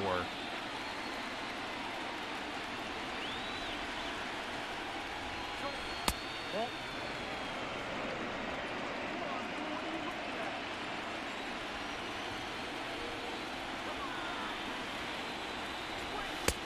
That's out. Stormy. Oh, yeah, just casually bringing Freddie Freeman off the bench. No big deal. No big deal.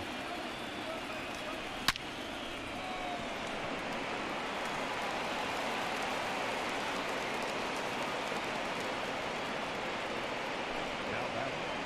The first baseman. Woodward.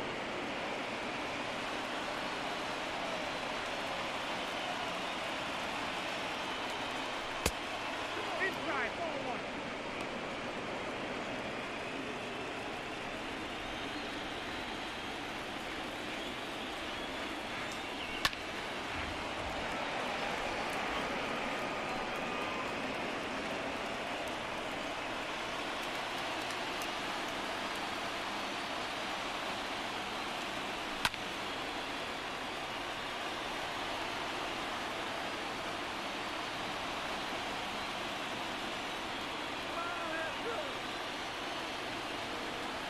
Ball 2.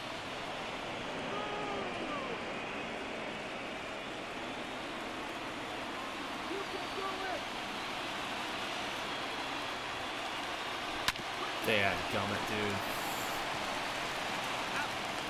He's out.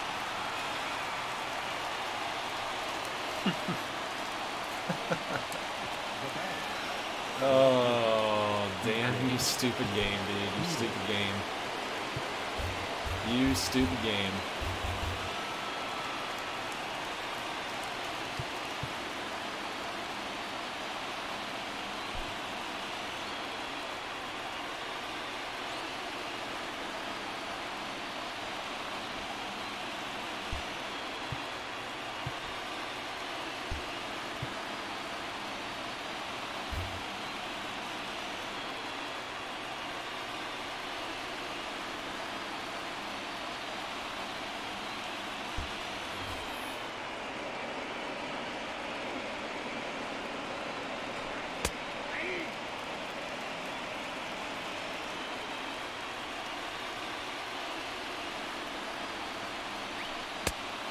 Ball, that's out.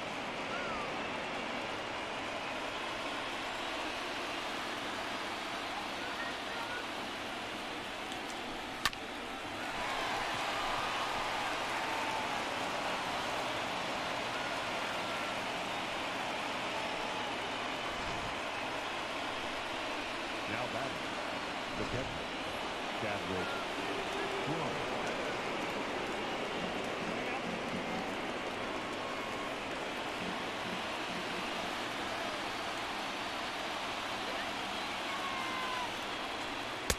Oh, jeez.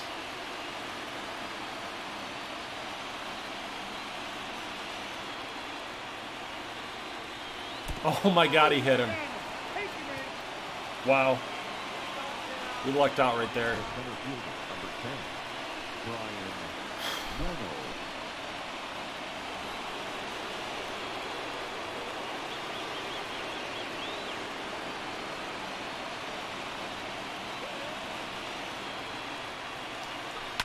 Go. Go. Get out, ball. Get out.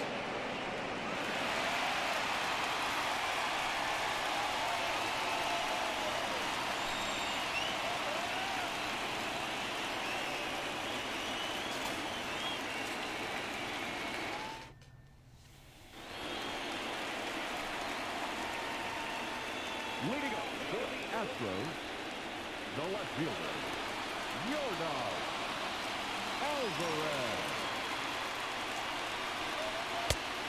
Ball, that pitch is out.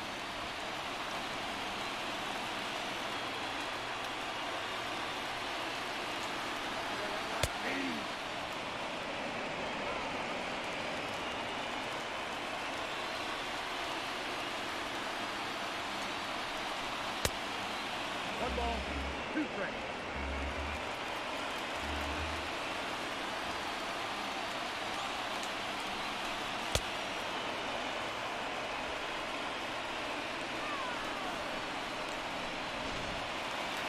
The batter, number 1, shortstop, Carlos Correa.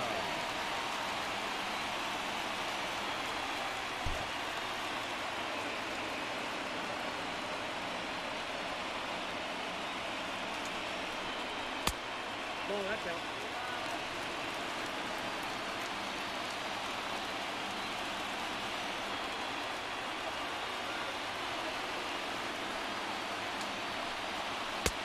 Two balls, no strikes.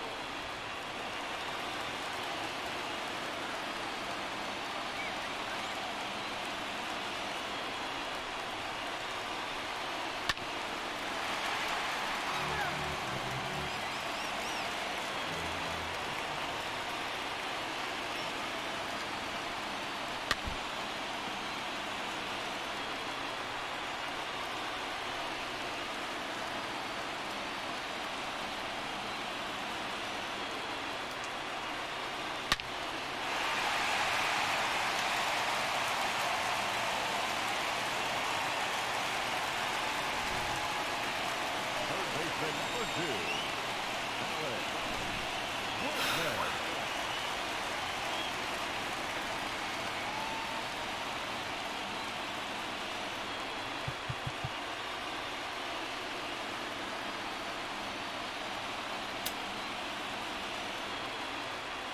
99 contact, 75 power versus 80-82 against righties.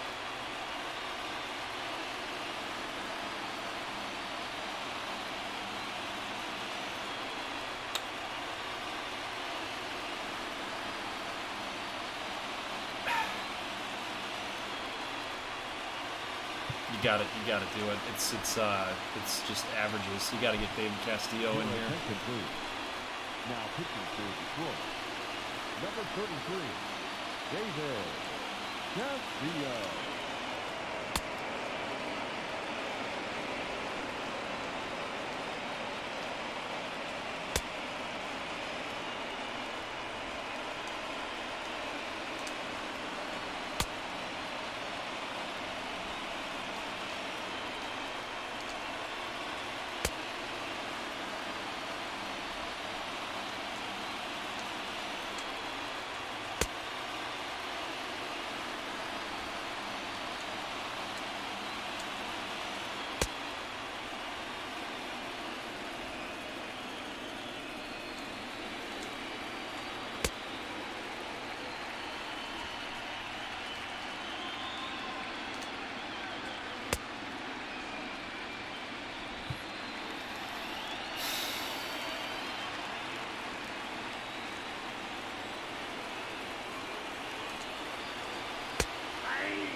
Let's go! Now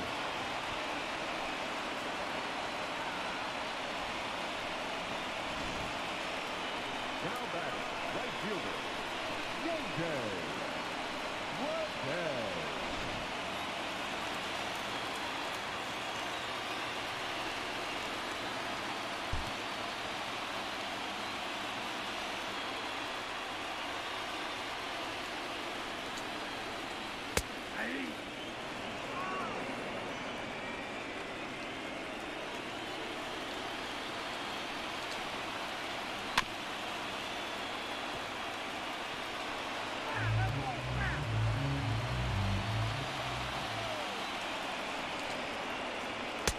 Ball inside.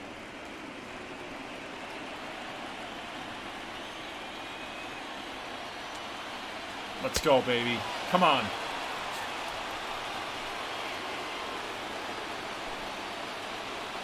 God, keep it in it. Keep us in this freaking game, dude. Let's go. Leading off to Detroit, the second baseman, Jeremy Jr.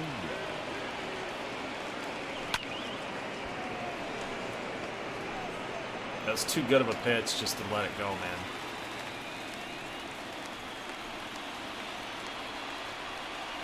Now batting, the right fielder, Lucy. Set.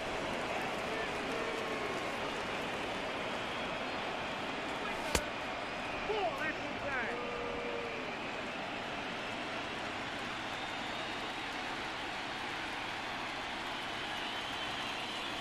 Oh, man.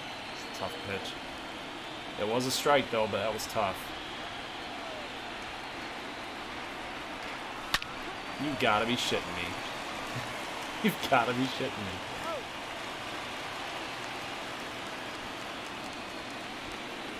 Now batting, shortstop, Fernando Tatis Jr.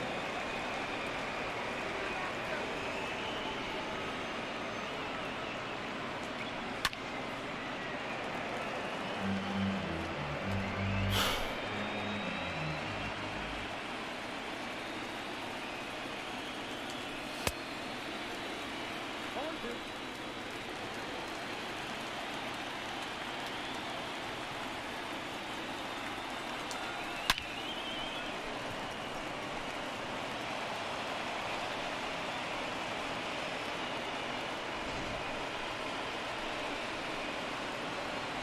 The third baseman, number 7, Eugenio. Yep, that ball went out.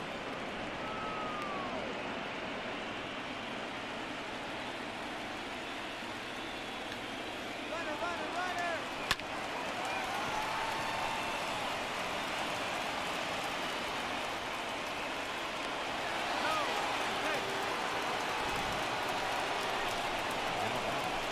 The designated hitter, Teoscar Hernandez. Ladies and gentlemen, your attention please.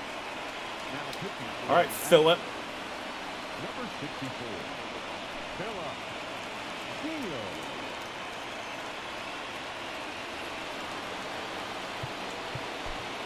We've got Teoscar hitting 82 contact, 68. And right now, all we need is a hit. We got 2 outs. We don't necessarily need any power. We got 55, 83, 80 contact, 40, 70, 69. Yeah, it's got to be Teoscar. It's got to be Teoscar. This guy's got a 4-seamer.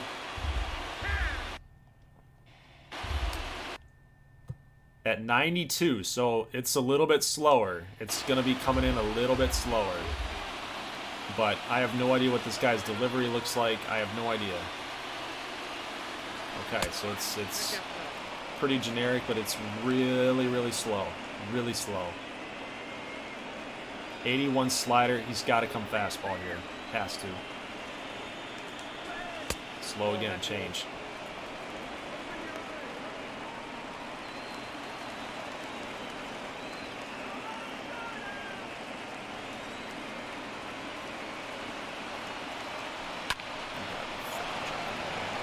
Freaking joking me.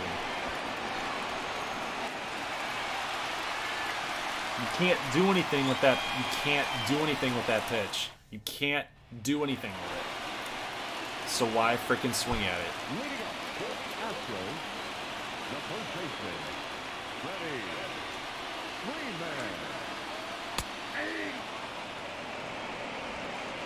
You're in the driver's seat. There's no... and then that's game.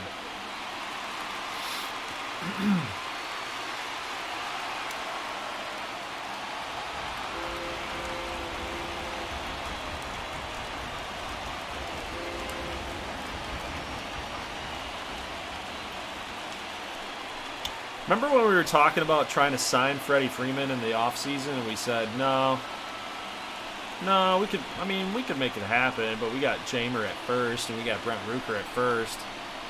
Remember that? Yeah, I remember that too. Fun times. 100-win season.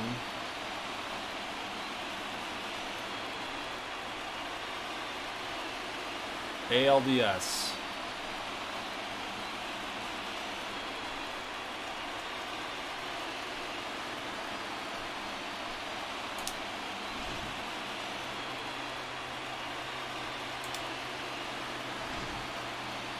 Oh, man.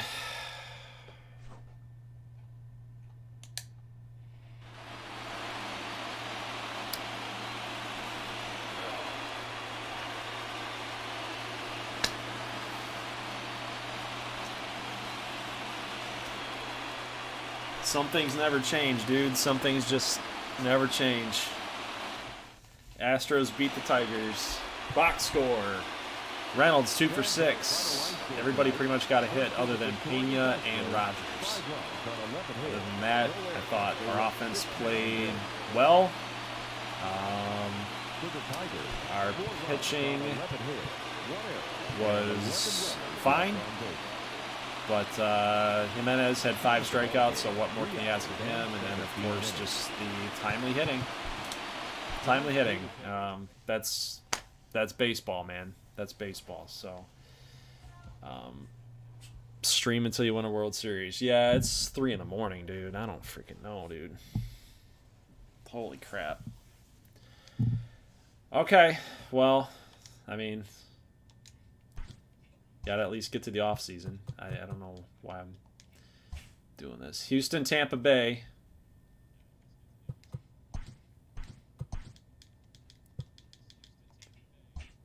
Tampa Bay, Milwaukee. That's interesting. Brewers beat the Rays. I think the Brewers are now. They've got 2 World Series on them. I think they beat the. Who'd they beat last year? They beat the Astros. I think it was Brewers Astros. But yeah, so it came down to Game 7, and Brewers got the win, and our contract has come to an end.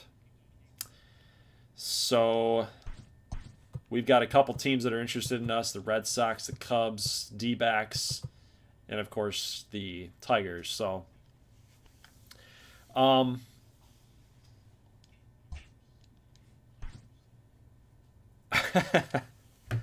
don't really know what the. Guys, man, that sucks. If I'm gonna have a heart-to-heart with you, like the series, this series would have been over had we just won last year, you know. But you know, we made all this. We made this huge run, 100 wins, 62 losses this season, and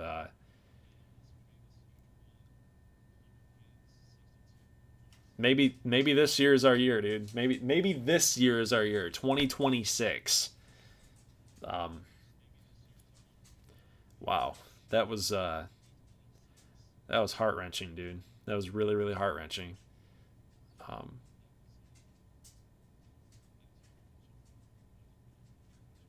How do you think I feel, dude? I'm definitely deflated. Jeez. Really good roster, really good team. Yarbrough was signed to bring him in here and get it done. And I don't take failure that well. I just want to keep going. I feel like I want to keep going. We've built something really really great here. We've done a really good job. We've done a really good job rebuilding the Tigers, and but we just haven't gotten it done. We haven't gotten it done. We've ran into some really good teams, and there's no shame. There's no shame in admitting defeat either. There's no shame in admitting defeat that you just couldn't build a good enough winner. There's no shame in it. So we could end the series. We could end the series and then call it a day, and move on to MLB 21. But man, oh man, that hurts. That really hurts. So yeah, Vikings got to go out with a bang. Tigers got to too, says Zach. I believe that too.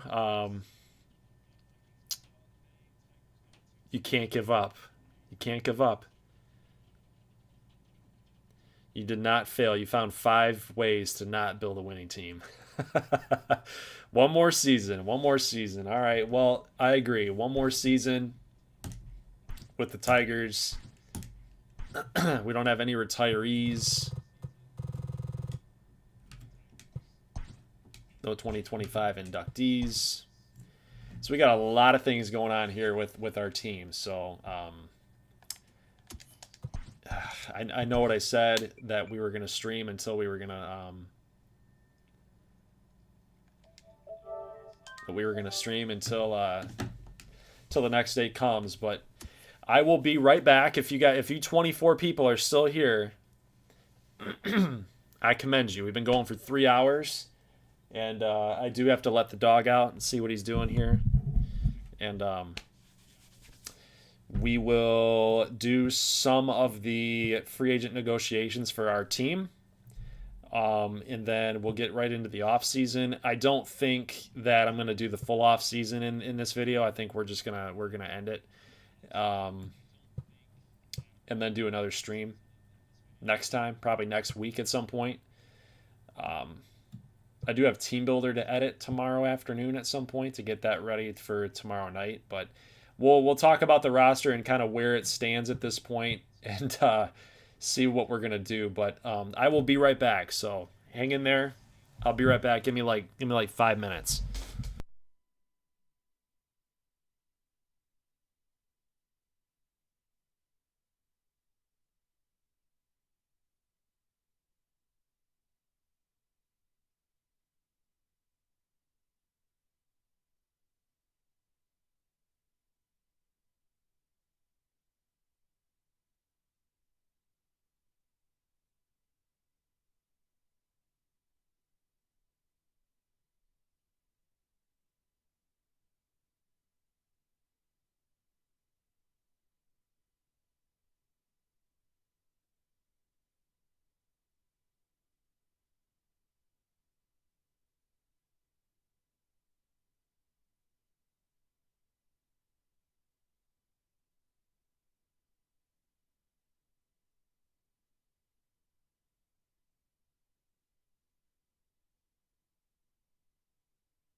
right, fellas, I'm back. All right. What are we talking about here? Let's see what you guys are saying here. Cheat Astros. Yep, exactly. Resign Nemo, Reynolds, and Suarez. Yeah. Let's see what we got here. Let's see how many people we got on our list here. Betanzas is 38. Like, he was just kind of a rental. We got a lot of money here on the books left over. The thing is I don't know what else we've got as far as a contract situation. We got 6 of 8 for Mookie, 2 of 10 for Tatis. Reynolds, Castillo is a free agent at this point now. Nimmo, Urania, Rogers, player option for Taylor Rogers. Suarez is gone. Rooker is gone. So really, when I was talking about the final ride, like literally the title of this video, it was pretty much, it was going to be that year. It was 2025. It was 2025. We built up to that point, and just, man, dude, look at what we've done. Look at what we've done. 84-78, missed the playoffs. 78 took a regression, and the last 3 seasons we've increased, and we've done a really bang up job in 5 seasons of this true rebuild. So we've basically kind of done a Dave Dombrowski for the Detroit Tigers. Now the issue is how much money we're going to spend to bring some of these guys back. Reynolds, I feel like, is a must have. He's a must bring back guy. 1 year at $24 million for a qualifying offer. It seems like a lot. When you could, I mean, it looks like $20 million is going to get the job done, but I think you can probably get him for like 16, which I think is what we're going to do.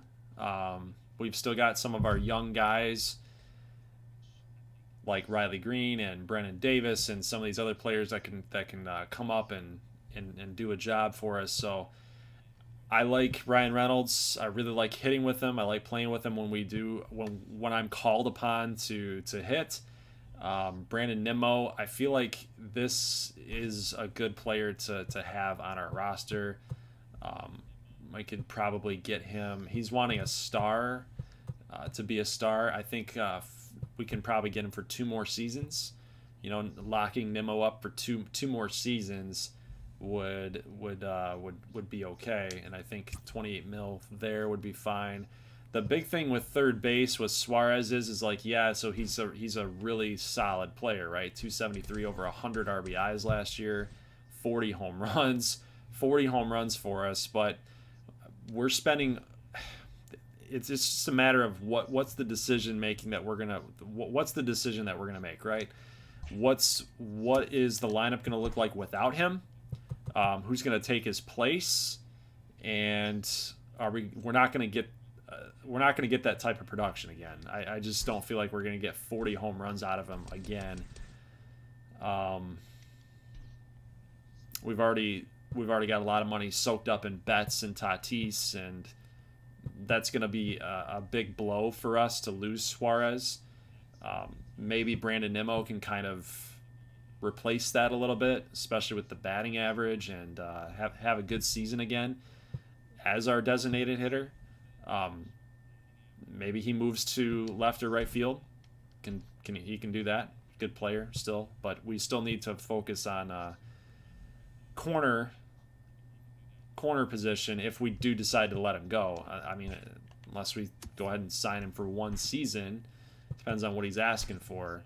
1 season at $12 million, maybe that's not a lot of money. What do you guys think? Do you guys think that you go after him for 1 season?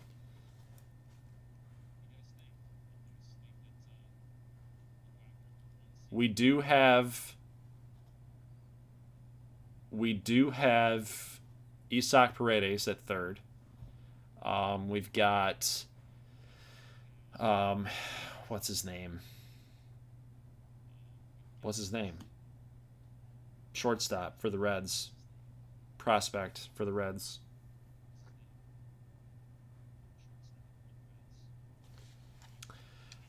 Shortstop prospect for the Reds. Who is it?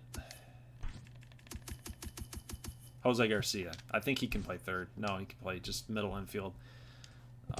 Tatis can play third, but I don't know why we would want to do that. He's super athletic. He's got to be our shortstop. But Paredes is an 83, so it's, he's 26, so he might be ready to take the reins, and he's actually a little bit better defensively, and he's going to miss the power, but he's not really that far off. He's really not that far off.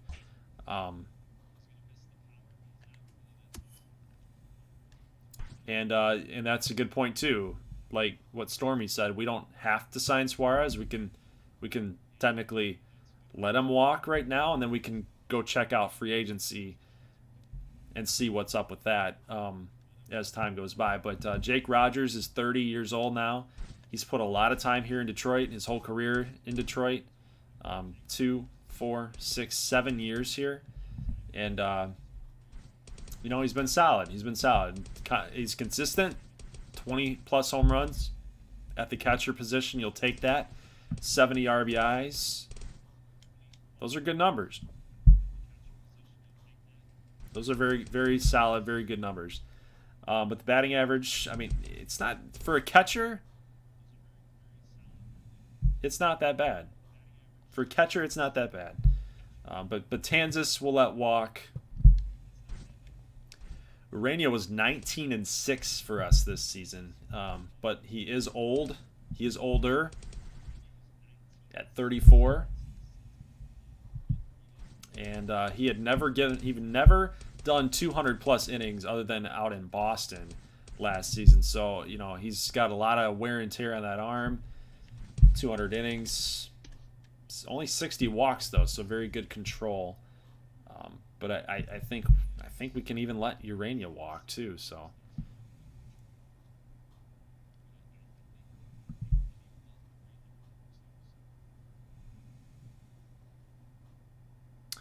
yes, it's good, but the average is horrible. Yes, it is bad. The batting average is bad, but for a catcher, it's okay. It's all right. Portugal says I'd let Urania and Suarez walk. I feel like Chadwick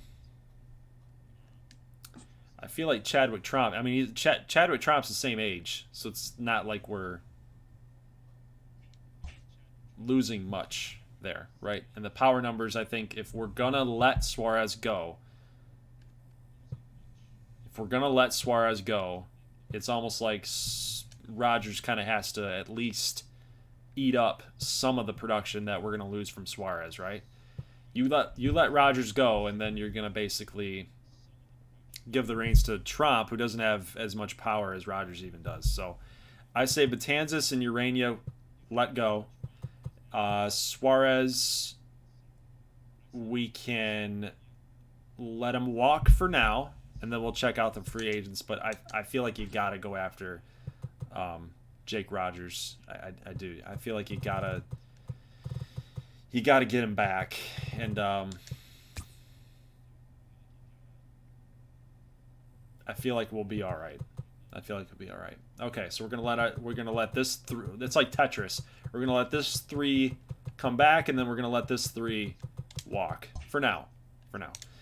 Review staff. Everybody's on a 1-year deal left. We need a first base coach though. You look good. You look all right.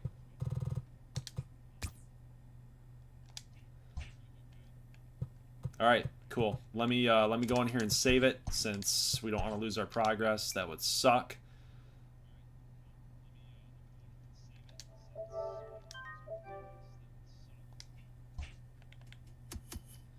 All right, moving on. Free agency. Did we sign our guys yet? No, they're not going to sign yet. We did get our man for the staff, and he's exercised his option and will be making $7 million. Okay, that's good to know. So Rogers is back with us. Did we bring back our guys? So Reynolds hasn't signed. Nimmo hasn't signed, which leaves what player again? I forget already. I've already forgotten which player we were talking about. Rogers. So Rogers signed his deal. Trump's down here. That's good. First base still open. We got Rucker at first.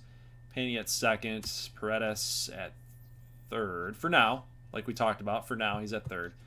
Tatis, Garcia, Hernandez, Rucker, Peters, Riley Green in center right now. Since Brian Reynolds has not signed quite yet. And then Mookie Betts. Okay. All right. A lot of arbitration going on for our team here. I feel like we're going to get Castillo back. It's going to cost us a lot of money to get him back, but I feel like we're going to be able to do it. I often do this, and I know I'm sorry, constantly clicking buttons here, but $2.4 million out there that we can use. Tender contracts, not as bad as last season, but again, I'm probably going to do this off screen. As far as free agency goes, we have, it looks like it's going to be a pretty loaded class here. You got Senzel, play third as well. Not as productive as Eugenio Suarez, but we got Vlad Guerrero Jr. I don't think that we're going to be able to, like, we could afford him. We could afford him, but it's going to really knock us down there. Yordan Alvarez. Jeez, so Pete's. Guy's insane. Ozzy Albies.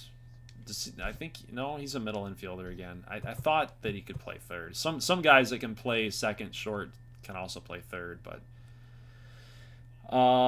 let's see here. It's pretty loaded, guys. It's a very loaded free agent class. So maybe this is our year. Maybe this is the year that we're finally going to get it done. Bo Bichette is available. That would be a pretty solid get, in my opinion. 28 years old.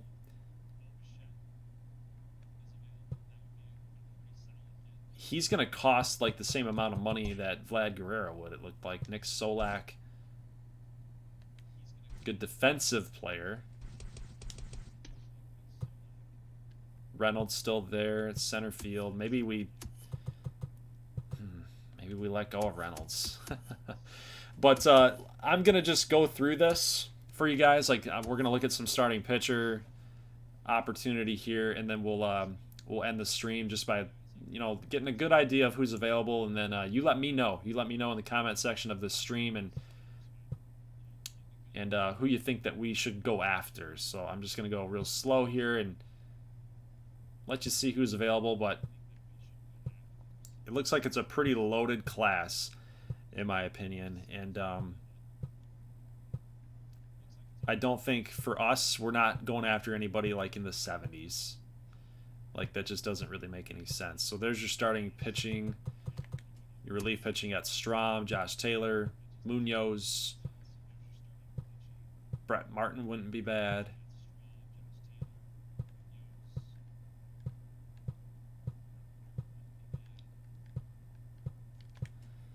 Closers, not necessarily like we need one, though. We do have a pretty loaded group.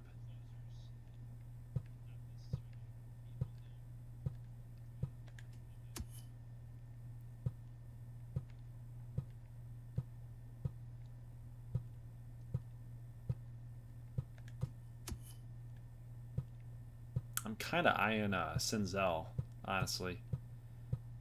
Senzel, Biggio, kind of eyeing those guys.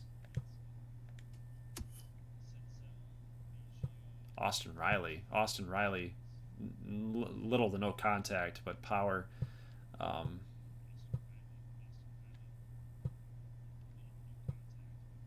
But nobody's replacing Suarez with that power. Look at that. Nobody here replaces Suarez with that power. That's really hard to get rid of. That's really hard to get rid of.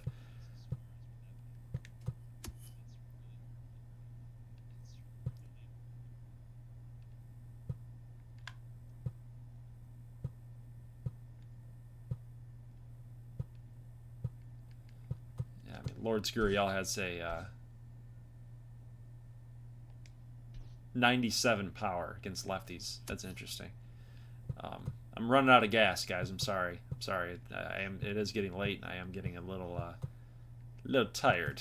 A little tired. So I appreciate you guys, of course. For those of you guys that did stick around to this stream, I thought we were gonna get it done. I really did. Hence the title of the video. I'm probably gonna change the title of the video when it finally posts.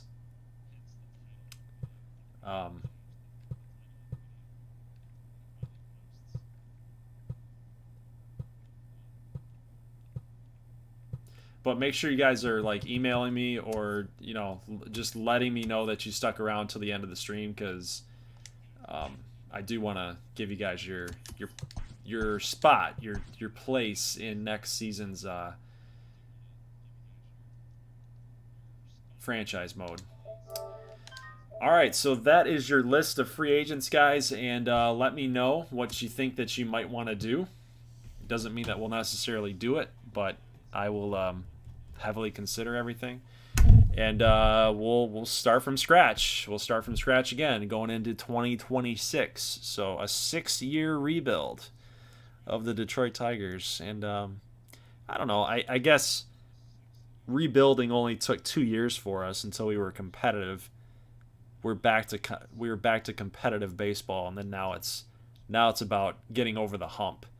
Getting over the hump and actually winning a championship. That's going to be the biggest thing. But at least we finally won a division. You know, that's the big thing, because for the longest time we were just getting into the playoffs. We weren't winning the division. So 2025 was the first year that we did that. So. All right.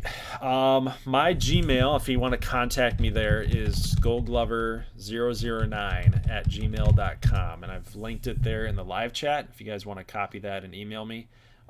Make sure you do it like as soon as this stream ends. Email me as soon as the stream ends, because otherwise, if you don't, I'm not going to know. Other than the live chat, I'm not going to believe that you were here, you know? So...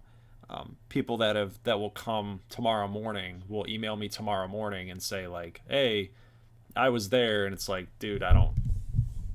How do I know that you were Larry Elrick? How do I know that you were Zach Hasslis? How do you say your last name, Zach? Nathan says, "I don't have email. Do you have Twitter? Or have you joined the Discord?"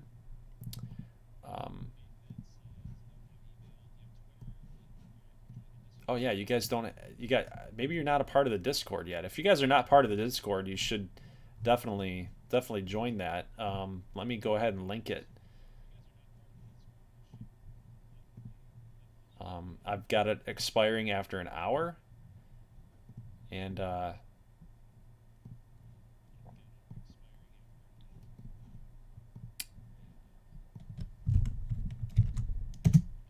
Hasilius, okay. There's the Discord for you guys if you'd like to go in there.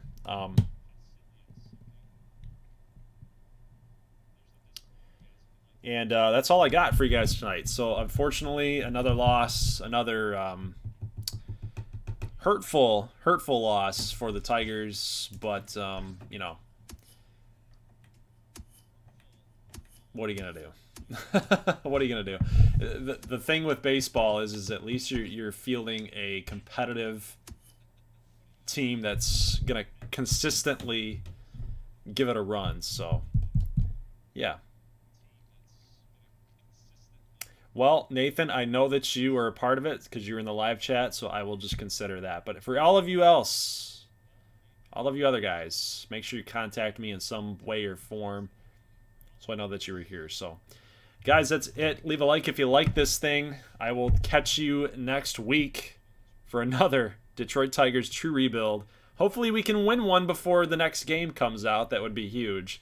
Otherwise, we're just going to keep going. We're just going to keep going until we win one. I'll see you guys in the next one. Thanks for tuning in, man. 3 in the morning. You guys are the real troopers, man. You guys are legit. You are officially the MLB The Show, Gold Glover 9 content MVPs, man. You love this stuff enough that you're going to hang out with me and watch this stuff. So, yeah, Stormy, Instagram would be fine too. So, I will see you guys in the next one. As always, peace.